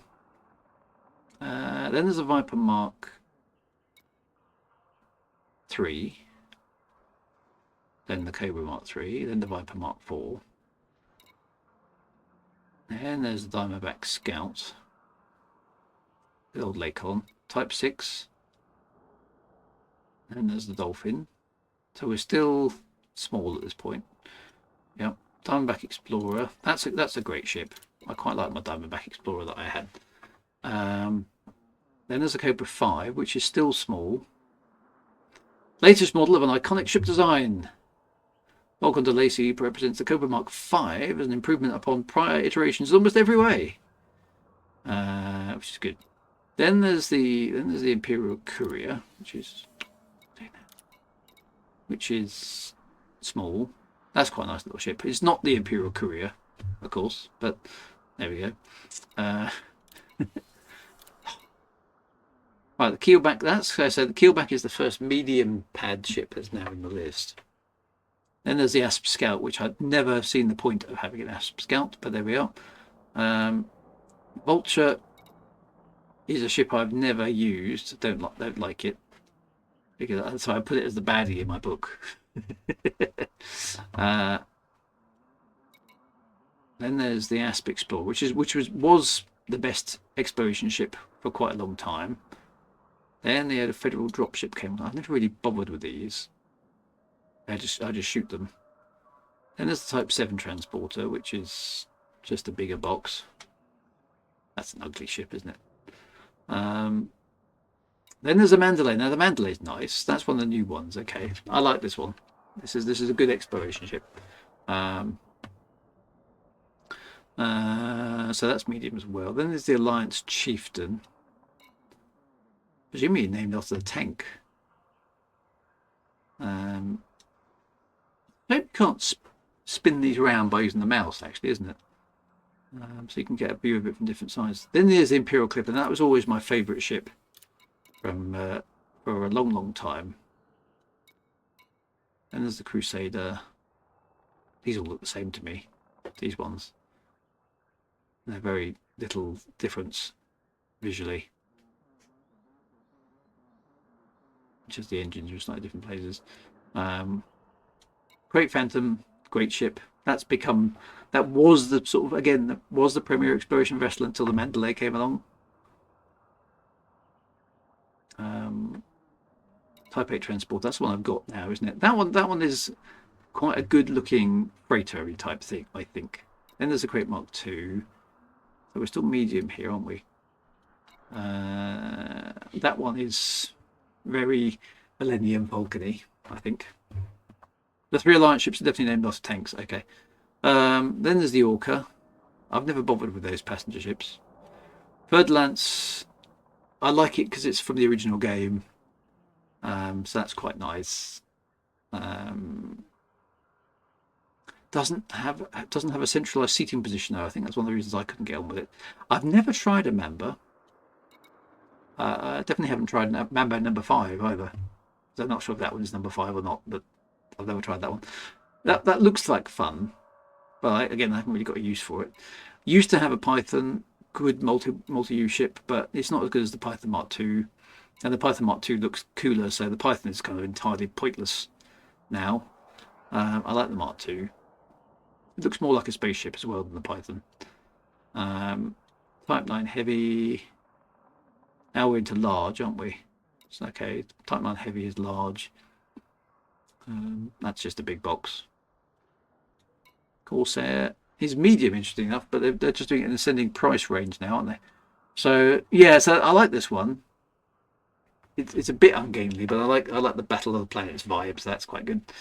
Then there's the Beluga Liner. Never bothered with those either. Type 10 Defender.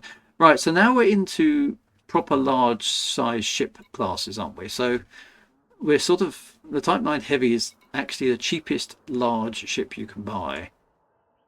And then you've got the Beluga Liner. So you're starting at 70-ish thousand credits. So where do we think the Caspian is going to come in? It's going to be in here somewhere, isn't it? So do you think about 100,000 credits? I mean, it's an exploration ship. What do you think it's going to cost? It's got to be in here somewhere, I would have thought, between the Type 10 and the Anaconda. This is going to replace the Anaconda. Type 7 is large as well, is it? So I've got the Panther topside if you want to look at it. Oh, I might do that, actually. That's a good idea. Enola, well done. Aren't all the new ships more expensive than the other ones? Well, that's a good point, aren't they? Because the Corsair is only a medium size. So what was the Corsair replacing? Oh, so rubbish. So that's 69,000 credits there. I suppose money's easier to make now, isn't it? So yeah, so I mean, if you compare it to a Crate Phantom, that's only 32,000. So the Corsair's twice as expensive as the Crate Phantom. Oh, stop it! So on that basis, if we're talking about replacing the Anaconda, it might be like, oh, God, it might be really expensive. Yeah, you could be right, first time chap, Gaztech. Yeah, it could be 200 million credits just to buy it. So that I think your logic is pretty sound there, actually. So you're almost at well, you're beyond Imperial Cutter size. Then. And then there's the Panther Clipper now at 264. So that's a lot of ship. But that Caspian is quite a big looking thing, isn't it? It is a large ship. So yeah, you're right. The Corsair was just what I was looking for in a medium-sized version of my multi-role Anaconda. Yeah, I think that's quite a good buy. Those spinny engines are very costly, yes indeed. 264 million credits, pocket change. Yeah, but look, I haven't got much money, so I've got to be careful about these things, I think. So then there's what's all these then? Oh, these are rank locked ones I haven't got. Okay, so I can't be bothered. So at the moment, so the Panther Clipper is now very much in first place, isn't it? In terms of stuff. So that's interesting. So anyway, Enola, where are you?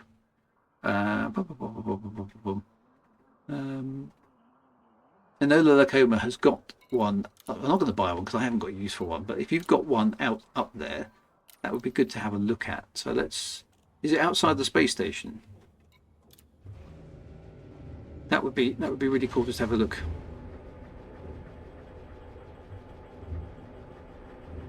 I just want to see where I haven't seen one in the flesh, as it were. So just if you can fly it just outside the space station, that'd be cool. I could have a look around the outside of it. That'd be good. Landing restraints lifted. Maintain correct lane on exit.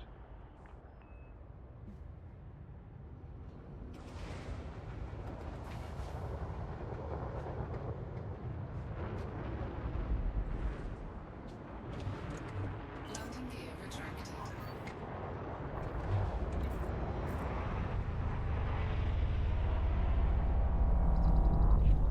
Yeah.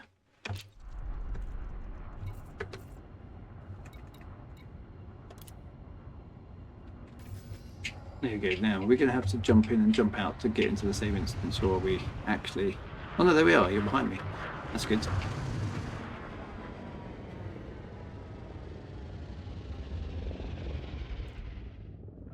There it is. Wow. It's a chunky beast, isn't it?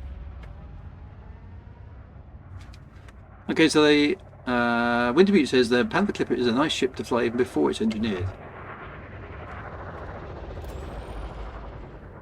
We've got a nice goldy paint job. You can scratch your new paint chip. Ooh, okay. There we go. It's a bit close. One of us is still moving.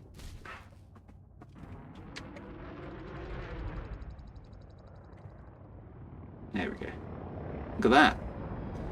Yes, it's a beast of a ship, isn't it? Let's go for the external camera, which is Cargo scoop Nope. deployed. Cargo scoop retracted. No, I can't remember what the external camera is. What's the button for the external camera? F. I see a frog. Oh, did we mean? Let's just do a spin around.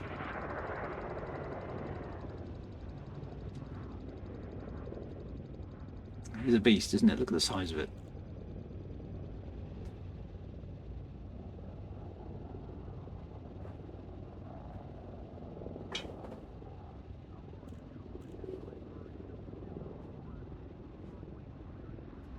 Yeah, there's a lot of detail on it. Got to give them that. There's a lot of detail.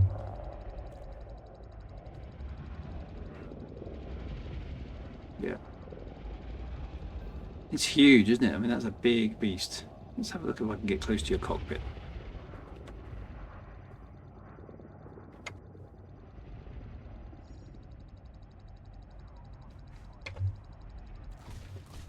clunk. Sorry, scratching a bit of paperwork there. Caution, Commander. Reckless flying will result in sanctions. Oh, sorry. That is a big bridge inside there, isn't it? You can see it. That's a lot of bridge. And the pilot for scale, yeah. Look at the size of the thing. It's just like a city, isn't it? That is pretty enormous. How long is it in the actually dimensions wise? Ship city. Can you do the undercarriage thing while we're watching it? I could hollow in, couldn't I? Yeah. Do the undercarriage thing first. Yeah, that'd be cool. Let's wait and see what the undercarriage does.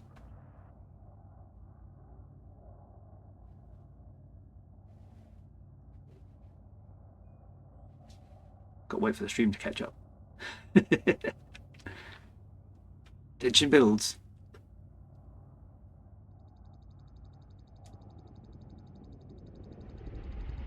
There it goes. Oh. Okay, that looks pretty cool, doesn't it?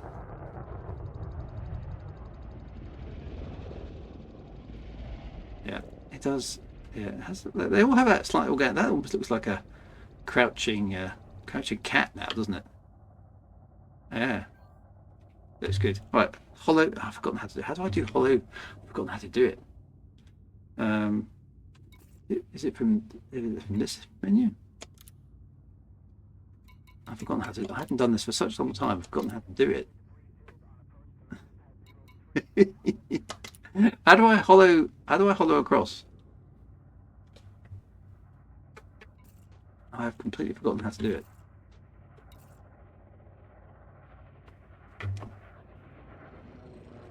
I could land and get them for yeah, but there is a hollow. Quite right, there is a hollow.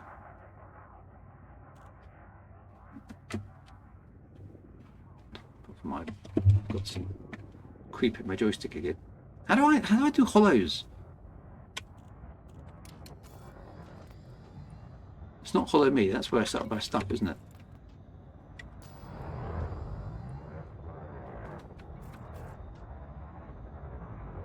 Oh, not sure if you can be in a wing and hollow as well. Well, we're both. If I drop the wing, then because we're both in the same.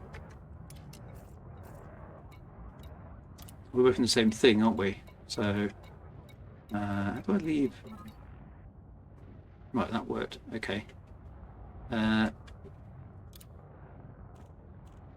So, how do I do that? Where is multi-crew?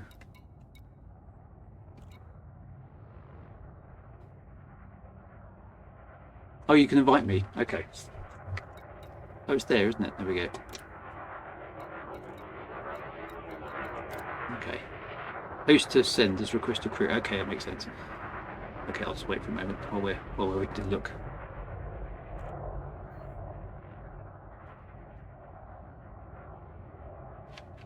Incoming telepresence request. Ah, there we go. Let's try that. Here we go. I'm teleporting across. Will the game crash? Because it used to. Ooh, look. Look at that. Hey, I'm there. Wow. Big Bertha. Excellent. Thank you very much, Anola Locoma. I appreciate the visit. Now, how do I... What is the button for my... It's a big bridge, isn't it? Okay, now, is it scroll lock so I can move my head around? It was one of those. No.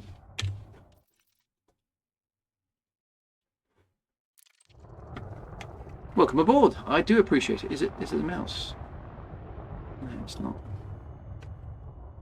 I must have that switched off.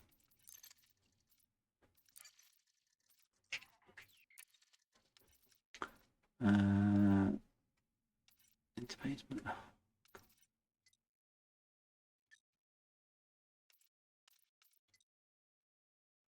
What's the camera mode? Camera suite. Let's have a look at that one. Enter free camera should be F. I thought it was F. Yeah. No, it's not. I can't do that from inside the ship. I'm the captain. I'm sitting on the left-hand side of the plane. Yeah. Middle mouse clip. No, that doesn't work either.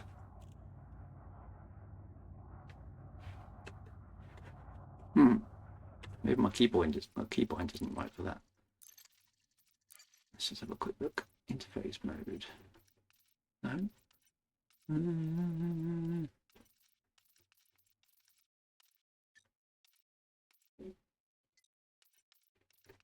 It's not that, is it?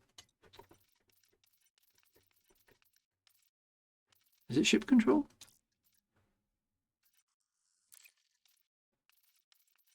That's controls. No. It's so hard to find it. I can't remember what. Top con. Yeah, no. I want to be able to look around. Normally it allows me to use the my hat on my throttle to look around, but it's not doing it, which is annoying. I suppose I can sort of look that way a bit, but now I can't see anything. Ship control free look. Headlock. Where is it? Does anybody know where that menu item is? The headlock toggle. Where is that? Should be under general controls. Somewhere. Interface mode. No, it's not there, you see. Where is it? Headlock toggle. Was it E in my config? Was it?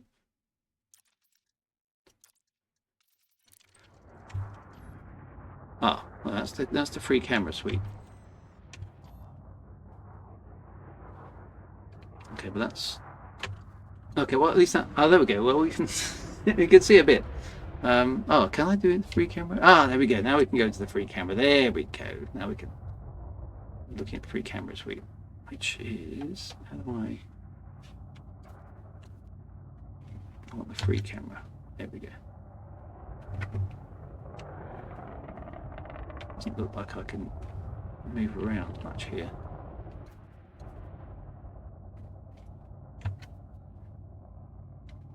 I've just got the zoom.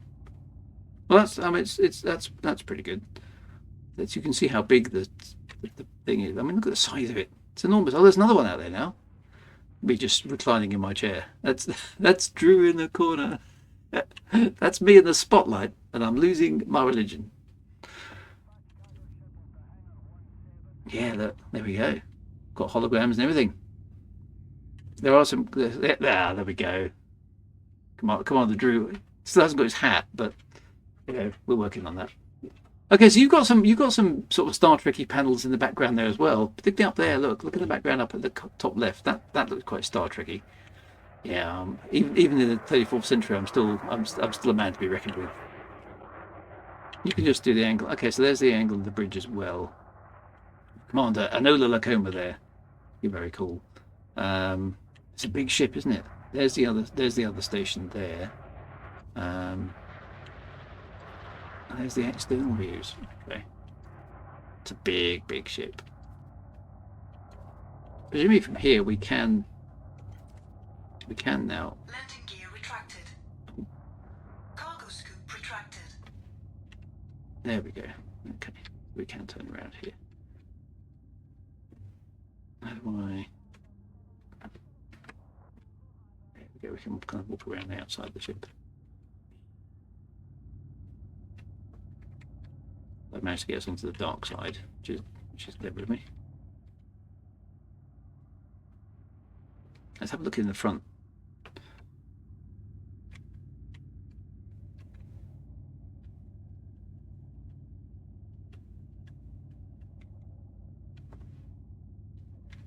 Yes, there's the bridge.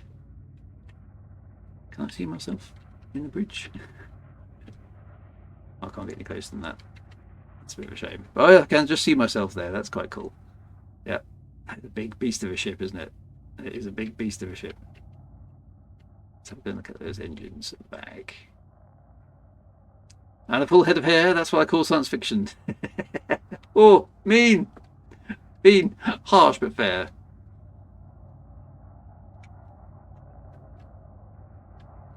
Yeah, there's that.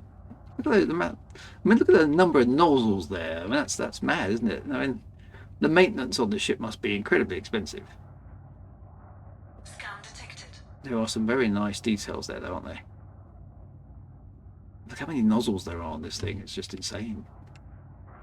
And another set over there. Wow. Oh well, that's brilliant. That's good. Thank you ever so much for letting me see the inside of your ship there, Commander Adela. That's very nice indeed. Nice spacious place. You just want to, just itching to be able to get up and walk around there. So yeah, that's very cool. Right. Okay. Now I think it's time. If anybody's around, I don't know if anybody is. It's the end of the stream as you know it, and I feel fine. You can see yourself going by on the other side. I can actually. You're quite right. So my other ship is out there, isn't it? Floating about somewhere. So let's get back out. There we go. Right. So I need to. How do I get out of telepresence options? There we go. Leave crew. Right. Thank you very much. I'm going to teleport out. Telepresence crewman. There we go. Accept rewards of 0 credits. Yeah, go on then.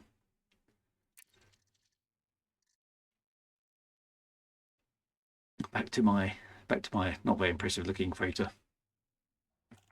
Thank you ever so much for that, Commander. That was excellent. Nice to see the ship in the flesh as well. Delta Romeo Echo, please check your speed on approach to this facility. I'm not even moving. Crazy.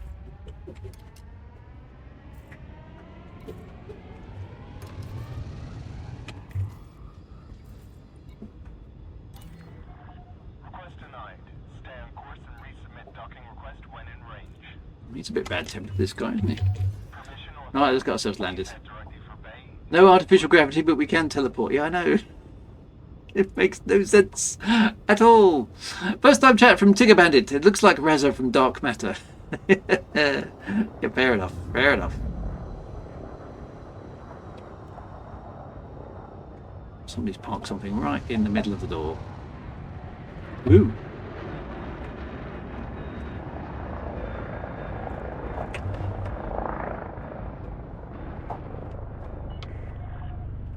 Meters from touchdown.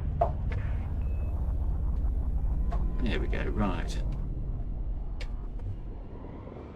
A quick run up to the bar, and I shall end the stream there. We need to find, while I'm doing that, find somebody we can do the raid on, because that's tradition on the stream, is we always go and find an Elite Dangerous streamer who doesn't have much in the way of visitors, and go and raid them.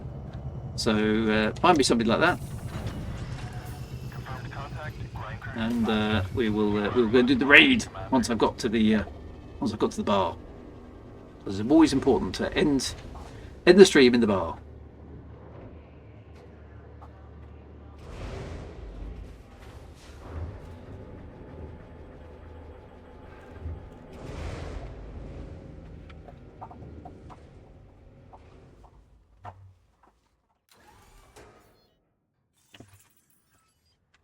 Doggy's now eating something. No idea what. Right, let me do some WASD over here. Commander Diana Rig. Sounds like a good plan.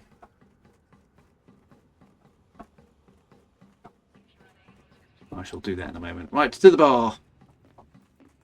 Well, thank you for your company tonight, ladies and gentlemen. It's been a pleasure doing a bit more Elite Dangerousing and looking at some videos. So we've got some good stuff coming.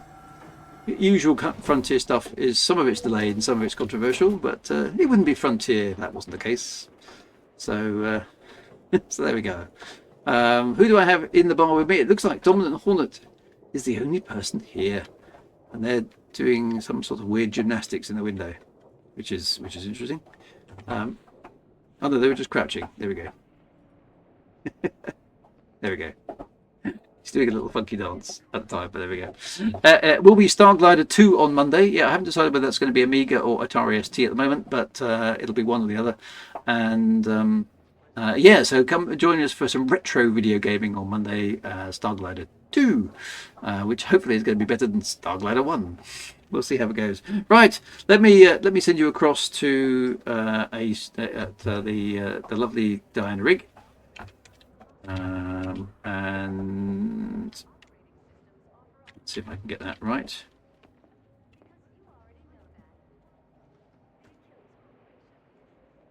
There we go. Right. Let me go over to Twitter and just see how that's going. Not Twitter, Twitch. Duh.